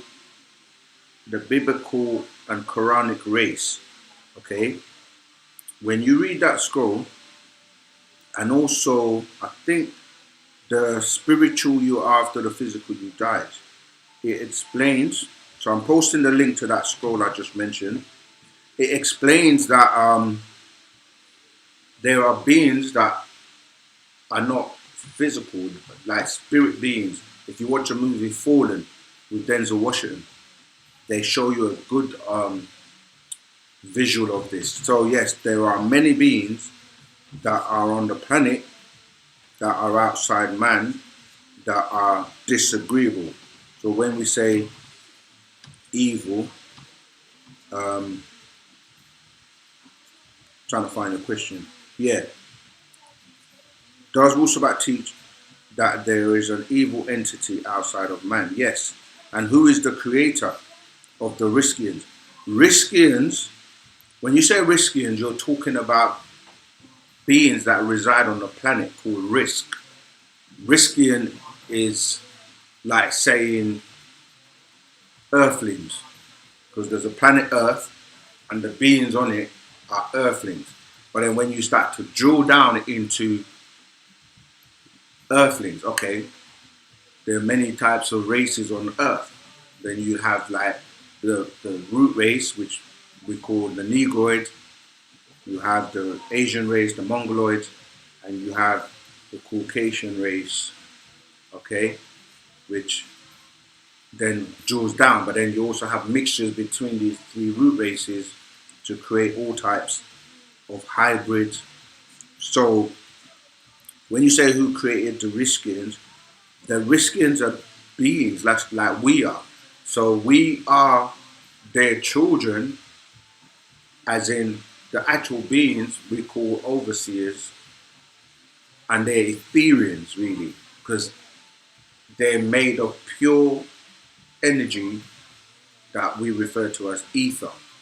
So they're known as Etherians, but they have the ability to personify and take on flesh, human body, and to travel and go up and down the different realms. You see, so they have children just like we do. We are them, but we're just on a lower level in terms of our physical composition. But our etheric part is from them, and we have parents that are Ethereans, and we're tied to them by way of we have something called an etheric cord. You know, like how when you're born you have the umbilical cord that your mother uses to connect to her, so she feeds you, and it's the same. But we have an etheric cord where we're fed outformation, nourishment, etc.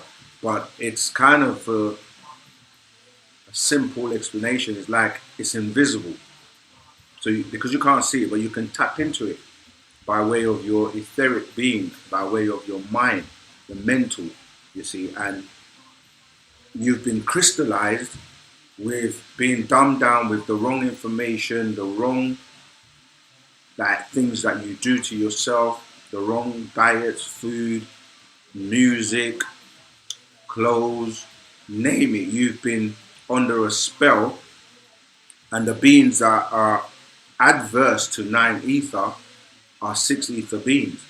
This is what I was saying about the pushing and pulling force. And the 6 ether are pulling you down and trying to bring you to their level. The 9 ether beings are trying to pull you up to their level in every shape or form, physically, mentally, spiritually. And of course, if you've got a soul, then you can tap into even higher vibrations. You see, so when we look at creation, we always try to base it on what we know, like because of the realm we're in and the rules that we are governed by. So creation is really growth, taking something that already exists to come up with something else. Whereas in different realms, the material are different. You follow me? So if you're not in a physical body, the rules that apply to how you move, how you procreate, how you reproduce, etc., are going to be different to how you do it in this physical realm. You see, so yeah, there are parents that vibrate and live on higher dimensions and planes. All right, that's for you, D. Let's move on. When it comes to the books that your stores have, I've been watching Dragon Ball Z lately and was curious if was there any truth to the Dragon Ball Z show. A lot of these shows and information that is regurgitated and repurposed and repackaged all come from the source, the truth. You see, so it's like for example, you watch a movie. Trying to think of a movie. Okay, let's say the Matrix, and it's explaining to you things that we teach in our doctrine. So these people, they say they're inspired or they receive this knowledge or information and they write it down. And movies are mainly made from books that have been published. You see, so it's like the person making the movie is going to read the book and try to interpret what the images and the things that they're picking up from reading the book, but visually, you see. So many movies, cartoons, and all types of media are taken from truth, but some of them get distorted to give you a narrative that someone wants to present. So, and you always get the two forces, right? There's always a good guy and there's a bad guy or the villain the hero, or you get a good, people that want to do the good things. The superheroes always trying to save the world and save everyone from the opposite side. Darth Vader and what's his name with the Force. So they basically telling you agreeable and disagreeable and trying their best to explain what we teach in wu-sabat. Saket Ra, question answered. Oh, thank you. You're welcome, very welcome. Grace Njoki, thank you, Dr. Saken, for always not nourishing our soul. I really love my soul family. Ashuk to you too, Zamal Tat. Ashuk, Ashuk, Ashuk, which means divine love. Okay, let's go on. I will assist wu-sabat culture by sharing truth on my Facebook platform, TikTok, Threads, Instagram, and Free Dr. Malachi Zio. Yes, Grace.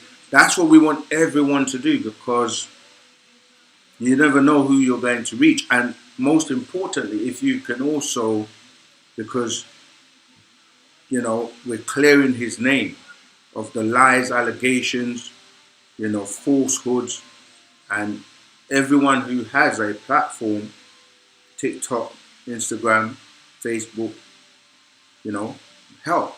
Do your part. So yes, I'm very happy to hear that. Ricardo. Okay, no question. What about Ricardo? I shook to you too, Zama. Pharaoh, is being dyslexic like I am having extraterrestrial disease within my DNA? Well, dyslexia or being dyslexic, this is to go against. Lexia really deals with the law. Okay, so I know people have different forms of what they call dyslexia, but if you broke down the words, lexia deals with law, yeah? So you're literally saying to go against the law. But the question is, whose laws?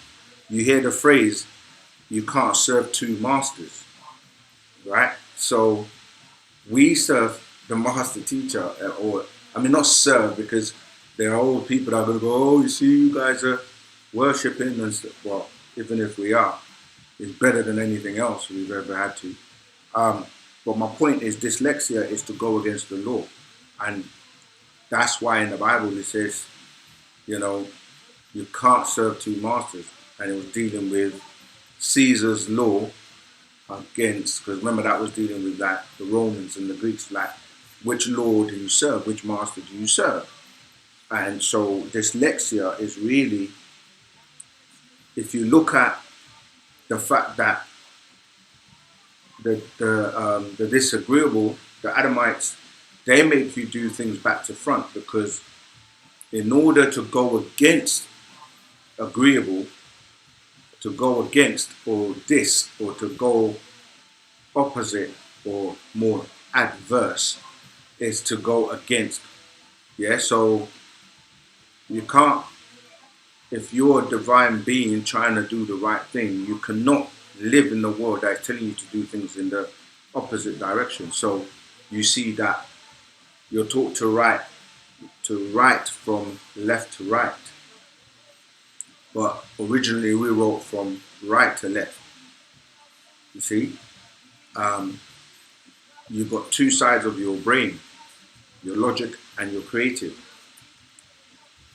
They turn everything back so that if you're doing it, instead of the right brain being most functional in terms of being creative, they're just going to make it illogical, because everything's been turned back to front, So if you start doing that in terms of using dyslexia, if you watch the video called People of the Sun under Elohim, that the master teacher put out many years ago in the 90s,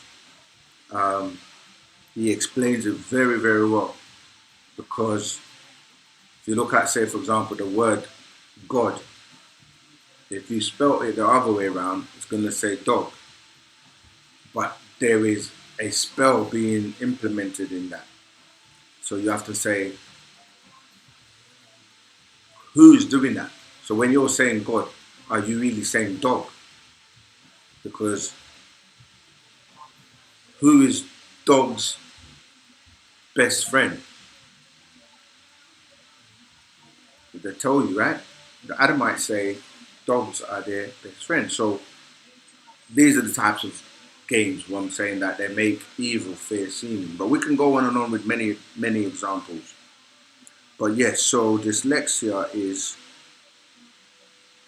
not wanting to serve that master. I know in today's world, people they have different forms where the words are scrambled or they can't see a word properly, and there are different forms of dyslexia. So, but yeah, ultimately, if you break it down, is to go against the law. So some people just can't adapt to this world of the Adamites. I received my calling exactly that month of June. That's why I'm saying I have finally I got you. Connected my final dots. The best part is that I was noting and taking pictures. Excellent. I get you now, Grace. Yeah, absolutely fabulous. Good to hear that. All right, Shadell 93. Oh yeah, I just remembered that it is June. Oh yeah, I think that was referring to the new year. Previously, before I came across wu-sabat, I did think it was April, as it's the start of spring. Thanks for the clarification, though. I shook. Grace, again, since year 2020, I was learning and connecting the dots. Okay. Rosin Mado. Why do we have to mention that we got the information from Dr. Yor, even though we once all knew this information? Because he is the one that is now renewing the information. We did have it, and I mean, our ego sometimes gets the better of us. Like, if he's the one sharing it and putting it out, I mean, he's written over 1,000 books. Nobody else is doing that to uplift and wake us up.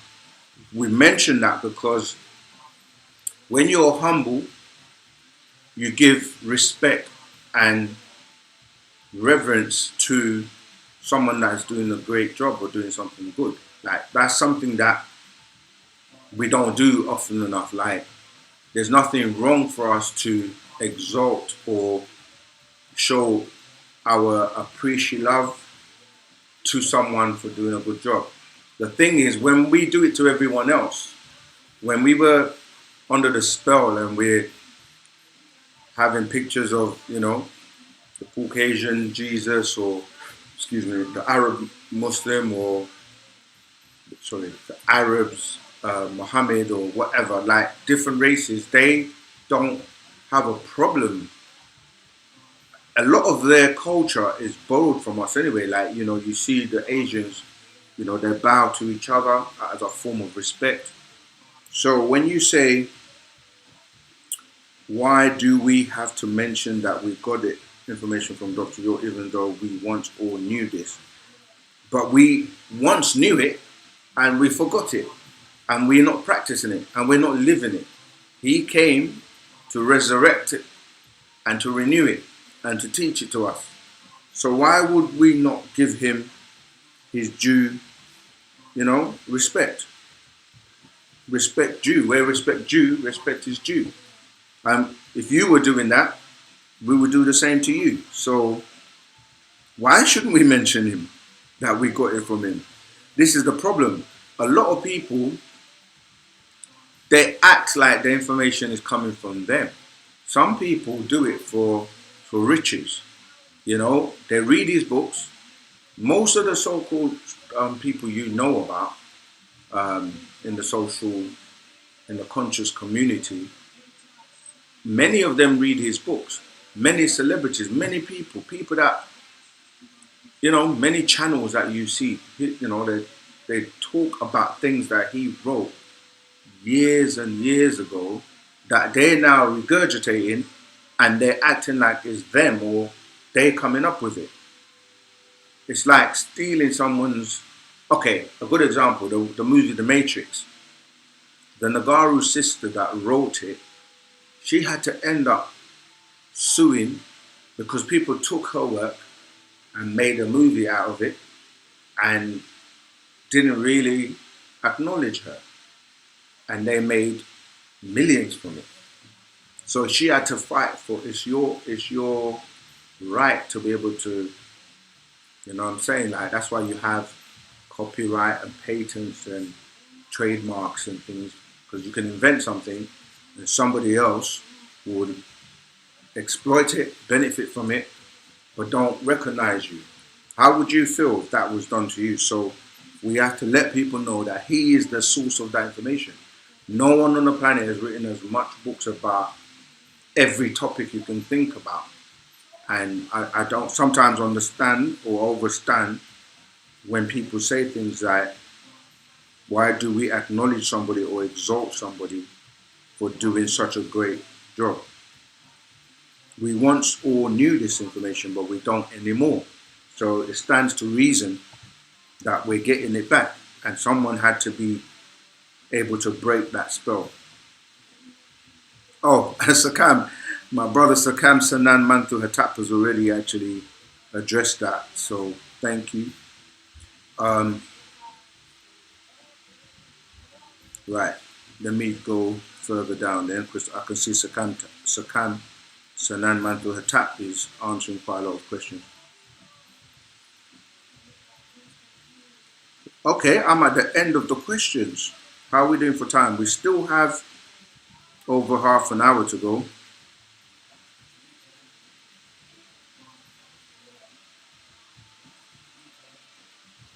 Yep, the movies Terminator is also from the same sister, and she's like 100 years ahead in terms of what she was writing about as well, in terms of the technology and what's going to be, and you see evolving now with the AI and the robots and so forth.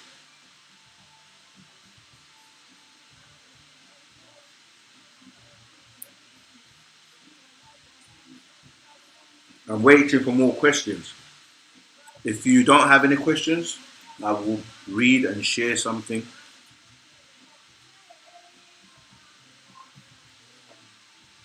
Mm.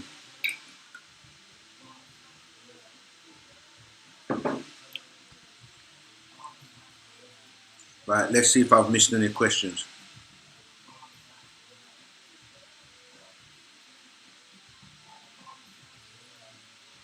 Master teacher, freedom for.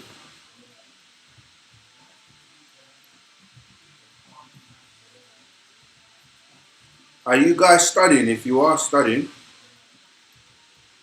yeah, Pharaoh, you're right. So going against Babylon, as you know, Babylon, Babel, Bible, it's all to do with confusion. Babylon, Babylon. So yes, to go against the Babylon system, it's actually, but you have to also remember there's ways of going about doing things, and you still have to, until you're able to, you're still under the laws of the land that you live in. No, you can't call in live today, unfortunately. Um, Rahul Batsaken, chat page and all the OSM Vision team. I'm a bit late today. No, you're right on time. Don't worry, man. You can get the replay. Crowlow L. And I'll always give respect to the chief master teacher. He found me at 15 years. with the emerald tablets that talk about the 9 cosmic principles, which now have over 4 million views today. Exactly. He saved a lot of us because that's his job. He was designed for this. And many people around the world. What is the purpose of the AEO? The purpose is to give you information and teach you about spiritual things that we don't speak about publicly. So AEO is the original tones. You see that forms a part of what we call the vowels, yeah? But it's ancient Egyptian order. Those words are so powerful. Ancient, meaning prime, the first, the secrets that people are trying to recover and discover. Egyptian is spelled with an I, not with a Y, to show that, like we say, there's always two. There's a real and there's the imitation or the fake. Egypt we spell with an I instead of the Y, and the I is the 9th letter relating to 9 ether. Yeah, so order is how the universe is designed. Everything that is in harmony and in order has a purpose. It's not chaos, it's not chaotic, it's not isfat, it's not tashash, it's in order. And order is what the ancestors used to bring about tranquility and peace. You see, so yeah, AEO is where you get taught the higher mysteries of spiritual things, the secrets that are kept sacred. Why didn't the 12 elders step in and stop Enki and Endo from interfering with us while we were in Africa? Again, when you make statements, you have to give me where you're coming from. Because words like we, us, because you're saying step in and why didn't they stop Enki and Endo from interfering with us? The us is not us. So it's a like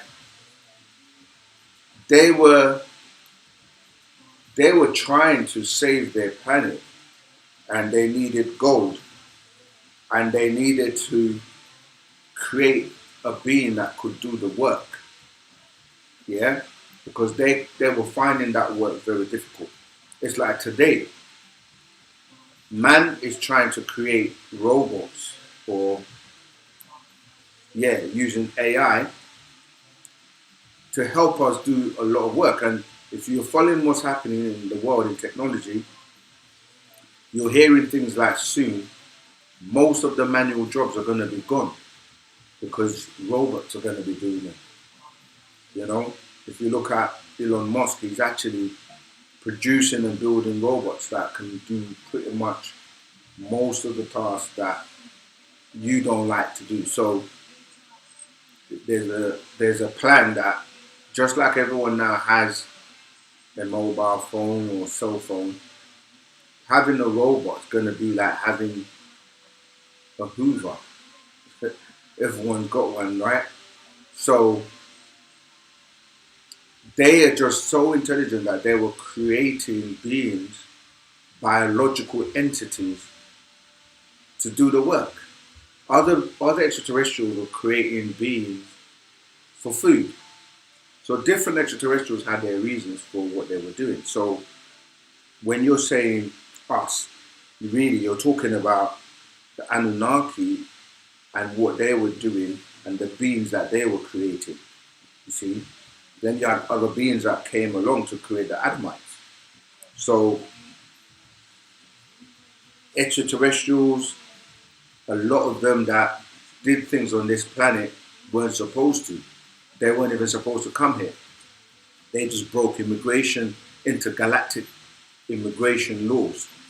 Just like now, today, a lot of people are coming into the countries, as people call them immigrants, are fleeing from their country because of war or genocide or something. And so when they come, they are here and they've got to, you know what I mean, deal with certain things. So it's not like extraterrestrials don't violate and, you know, come here. Some of them just come here, like gates open at certain periods and times.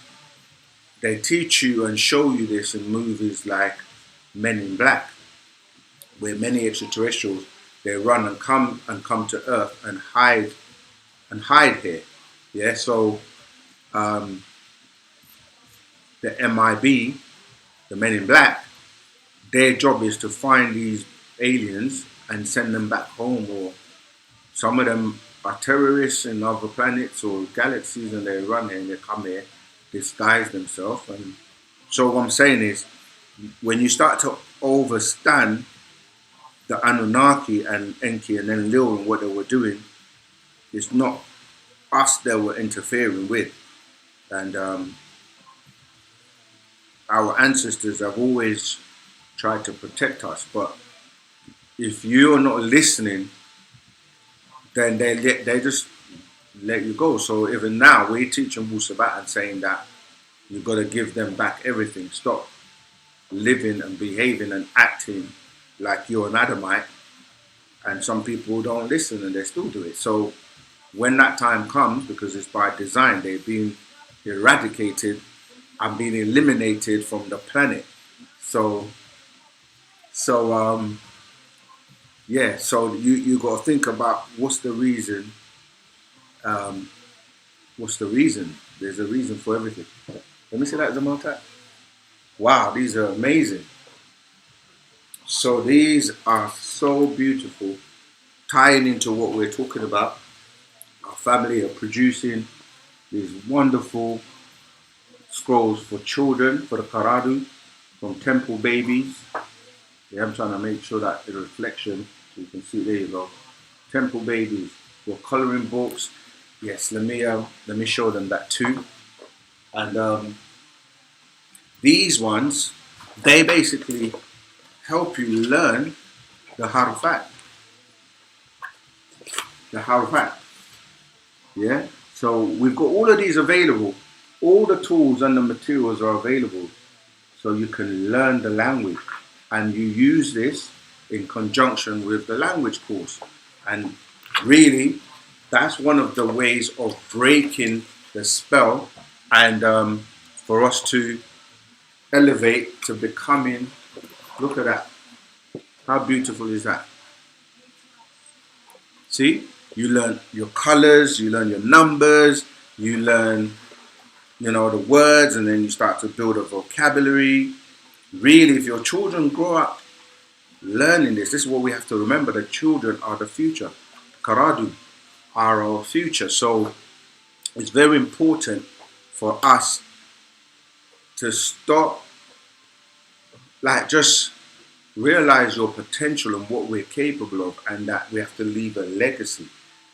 For some of us, we think it's about us, but it's the future generation. So you have to start now, get them ready, and then they grow up with their mind in wu-sabat from the beginning, from the get-go, you see. So yeah, sometimes we make things that are easy very hard, and I never get that. Oh, okay.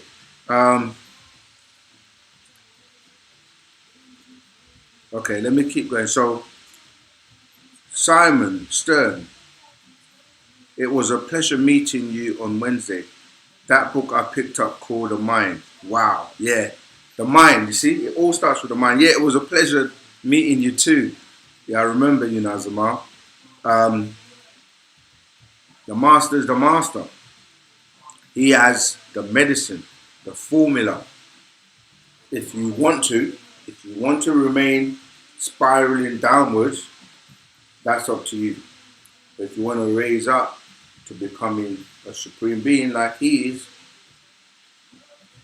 okay, let's go to Apex 22:23. Who is the most high God? Ra, Asaru, Amun. See the question, this is what we're saying, yeah? And this is not directed at you, Apex. It's just, you see the confusion in English. Who is the most high? Then we have to add God, right? Because the programming from religion makes you think there's only one that is like everyone's got to look to and call on, and like one God. But then the most high in English is describing one person called Anu. And Anu is a Sumerian deity, or the Sumerian title that is held by the person that has the highest office of the land.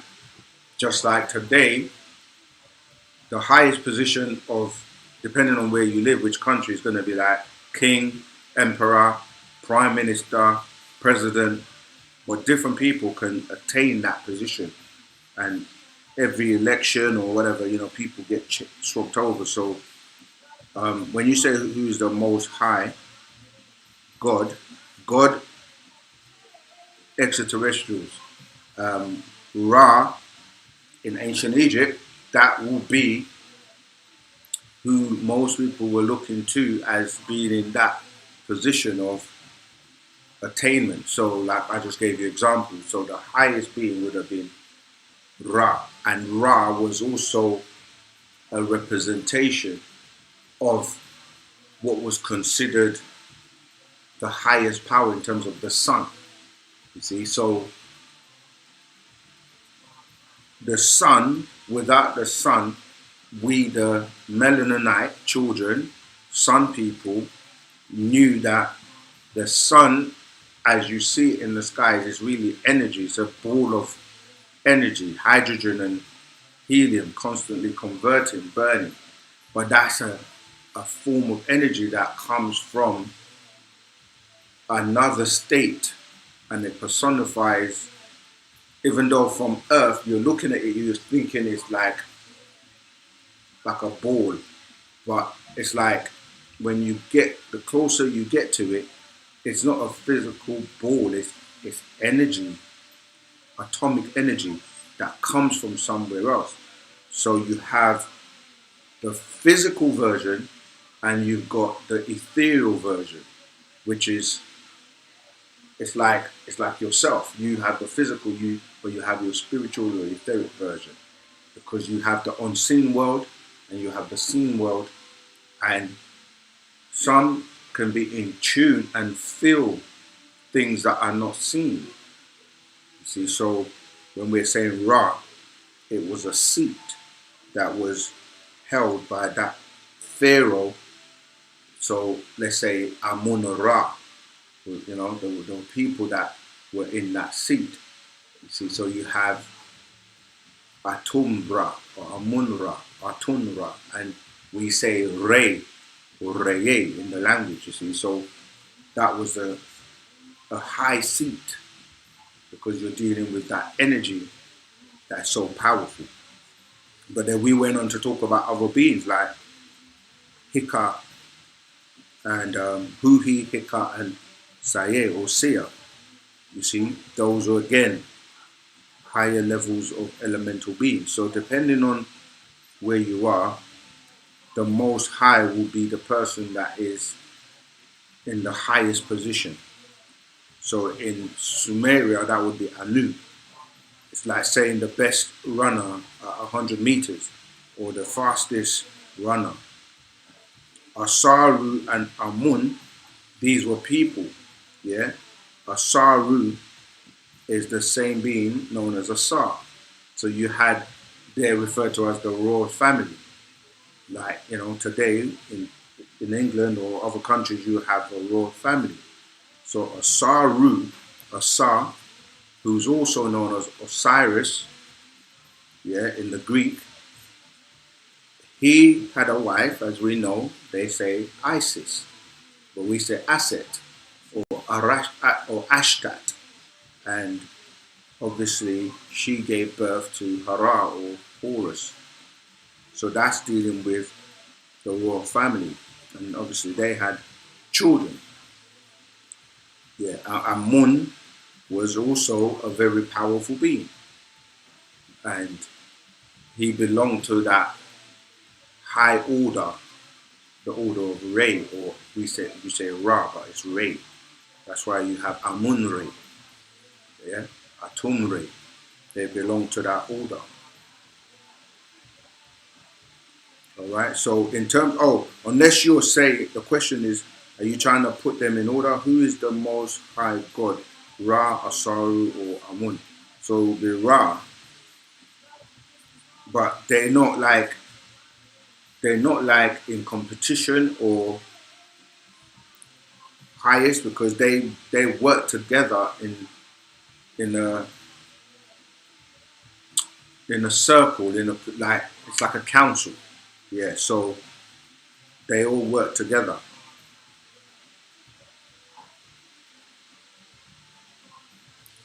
Question from Yes West 2038. When you meditate, do you hear popping or drums?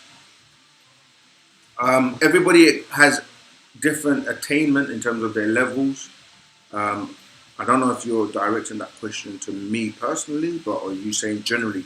Different people will experience different things because they may be doing it right, they may be doing it wrong. Um, yeah, it's going to be different from different people, but it's a personal experience as well. So I guess it depends on the person, and not everybody would like to share their personal experiences.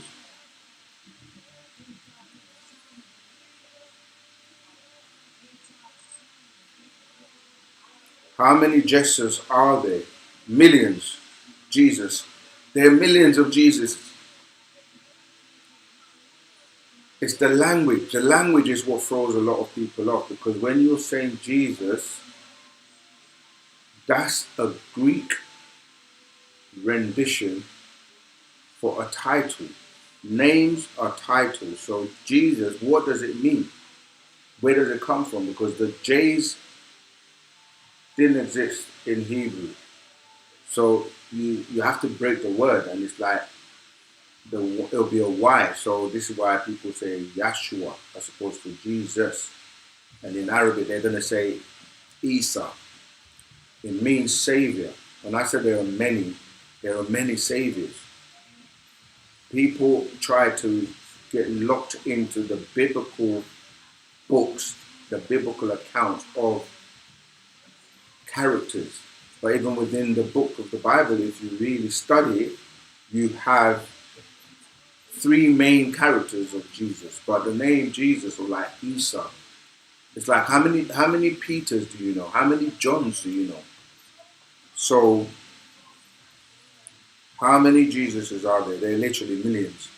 But I think you're referring to the biblical account of this person called Jesus, who has not yet been proven to have existed, other than the stories they borrowed from ancient Egypt. I just mentioned Osiris, Isis, and Horus. That Horus, or Hara, or Ha, is the being, those stories are being, what's I say, distorted, remixed, copied over and over and over again into books in different cultures. So yeah, there isn't any evidence apart from hearsay, word of mouth, stories that have been passed on, and there is no evidence.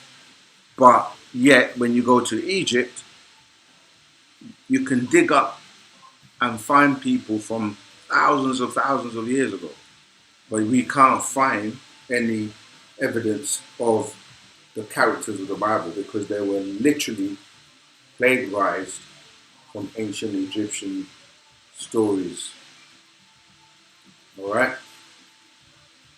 I know sometimes the truth can be a little bit hard for some people to digest, but we have to wake you up and break the spell.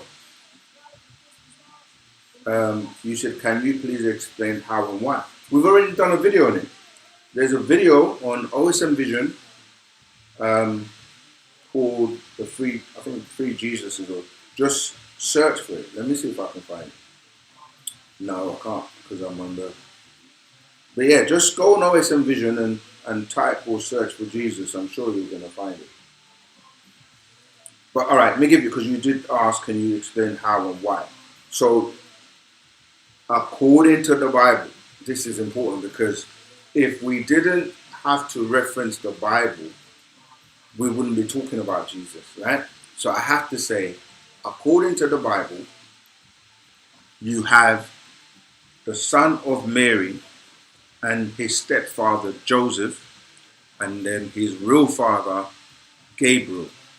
Okay, we've actually got on our website the real breakdown from the true story that took place, and you can kind of watch that. But so that person is called or referred to as Yeshua, yeah, because there's no J's, right? So Yeshua, that's the first Jesus, the one that is born of the Virgin Mary, as they say, according to the book, and the angel Gabriel. Go back and read the story. It tells you that Gabriel came and took on the form of a human being. Some of the stories, you get more clarification or information when you read the Quran. You're supposed to read them together because the Abrahamic religions are coming from Abraham, from the Anunnaki, and they kind of like carry on the story because some books are left out of the Bible and some bits are in the Quran, so you have to read both of them. Okay, so that's the first one. Then you have the second one, which was Jesus' son. Yeah, he had a son. His wife was Mary Magdalene. Yeah, and Martha, her sister, but don't want to go too controversial. He had a son, and he's referred to as Bar Jesus. Bar Jesus. The word bar is left untranslated in the Bible because it's a translation, and sometimes certain words are left untranslated because they didn't know, or the people that were doing the translation just left it out. There are many mistakes as well. So Bar is son, yeah, like Ibn or Ben when you study languages. So Bar Jesus is literally translating son of Jesus. So that's Jesus number 2. Then you have the last one, who is known as he's actually the son of Mark Antony and Cleopatra, and he's known as Cleophas in the Bible. Yeah, so these are your 3 characters. They get put into one story, and it's a bit confusing because some places they talk about the sorcerer, then they talk about, one is saying let's do this, the other is saying something opposite to that, and their stories run throughout the Bible, and people mix up those 3 stories together into one. That's why it can be confusing. So as I said, we've already done a whole video on it. So there are 3 main characters of Jesus in the Bible, but there are millions of people across the planet that are called Jesus or Isa or Yeshua. All right, so that's a quick explanation for you, Kwame 300. Okay, someone else was also given some information. Can you explain the higher self when it states that you've got to connect with the higher self? Is it a part of you that you will meet, or is it just your higher conscious? All right, let me just read that from Partarak, soul, spirit, or 30 spirits. It's important. It's a good question.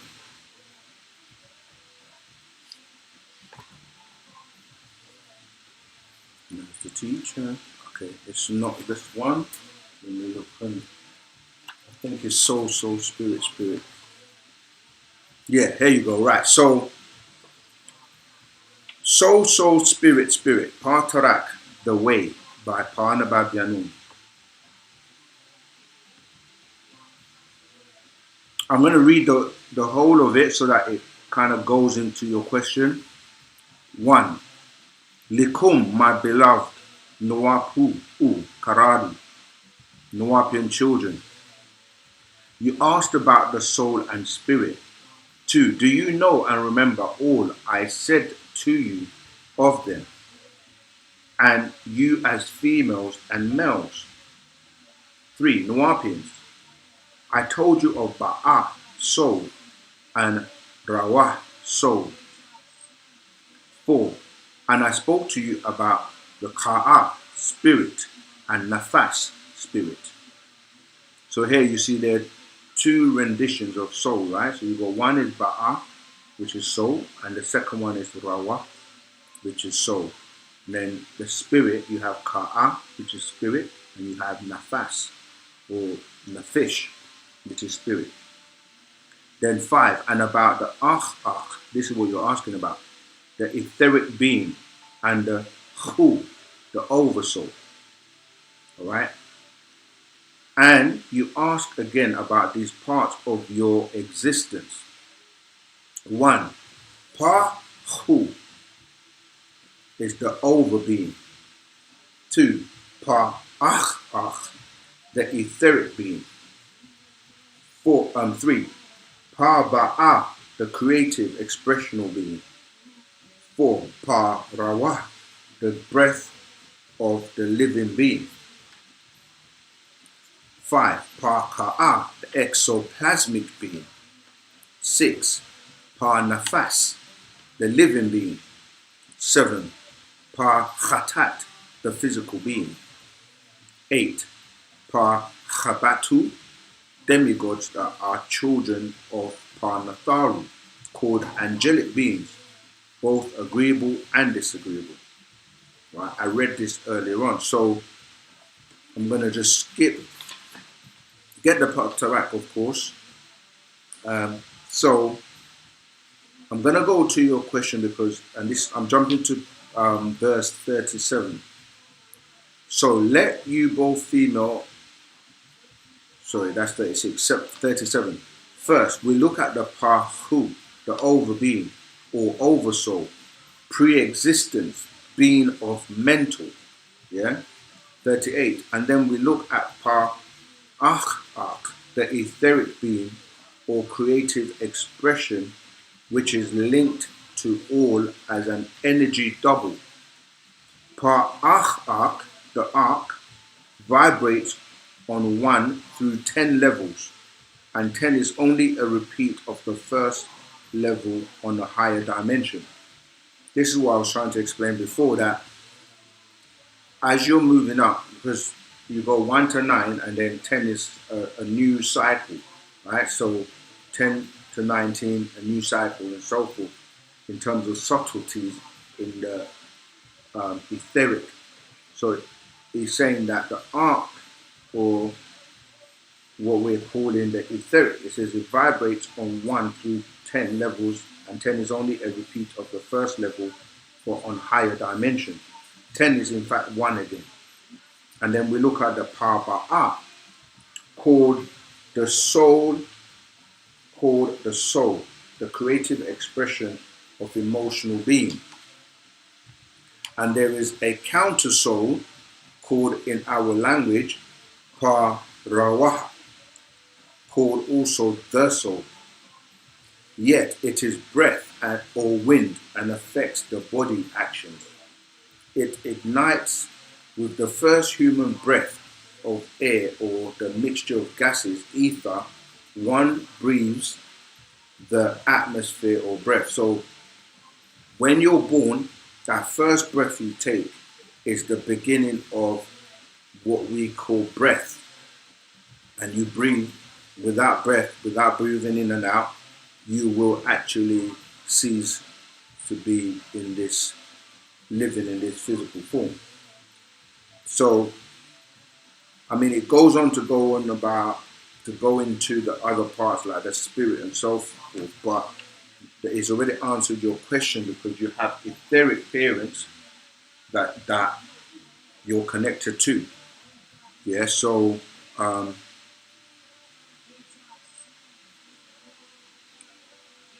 yeah. So that was that question.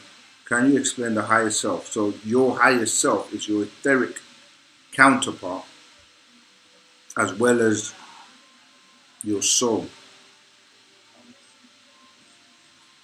What's the second part? Is it a part of you that you will meet? Yes.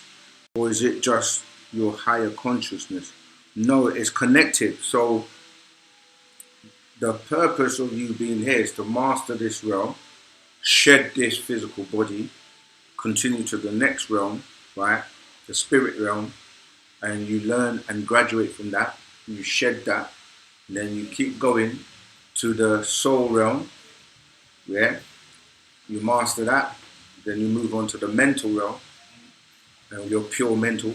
You master that, and you keep moving on until you get to the levels of ether, to the point where you meet your double, your etheric double.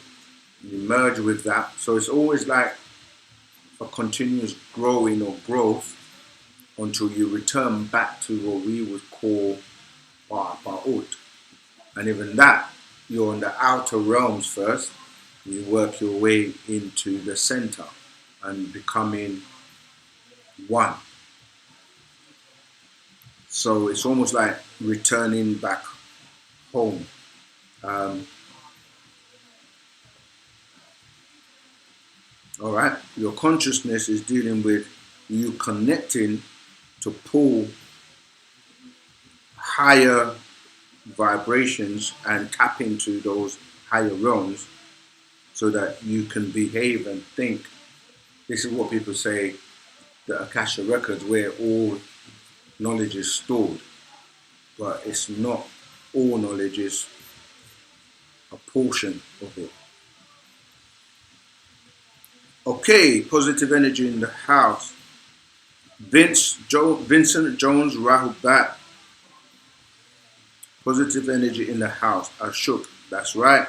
What is meaning of Raye? Raye is rays, like the rays of the sun, but it's really talking about the energy. So when you look at the sun, the closest star to us, which we call the sun, um, or the closest sun to us, which is a star, the heat that we get is basically traveling down to us as rays. Yeah. So when we say ray, we're talking about the sun. So when we receive our tones, some people have ray as they like my name is Sakan Ray. So we are of that order to a certain degree. But can't go into too much of the detail. But yeah, ray is referring to the rays of the sun. I've spoken to Sophia Stewart online years ago, and she said to me her book, The Third Eye, was to bring forth the chosen one who is a woman. The chosen ones, because the master teacher will choose them. And 12 male, 12 females.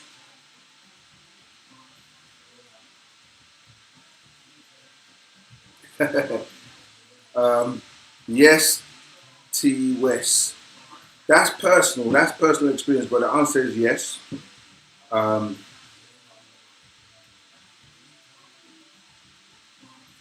oh, yeah, yes, you can. It depends on your development, but yeah, that I mean, a lot of people have had personal experiences, and when you get to know, that's why we say get sticky, get to be family, get close, build relationships, so that we can actually talk about things that are more of a personal nature. I'm not sure where you based. If you're anywhere near us, visit. Why do so many people claim to be the avatar of Thoth? Does he actually use multiple people to walk the earth? Oh, did I skip a question? One second. Yeah, I did. Can we get a pardon for the master the same way he has pardoned Larry? Anything is possible. I mean, honestly, right now, there are many ways that the master can come out, will come out. Um, right now, to be honest, and this is just me, yeah. Right now, we just want him out.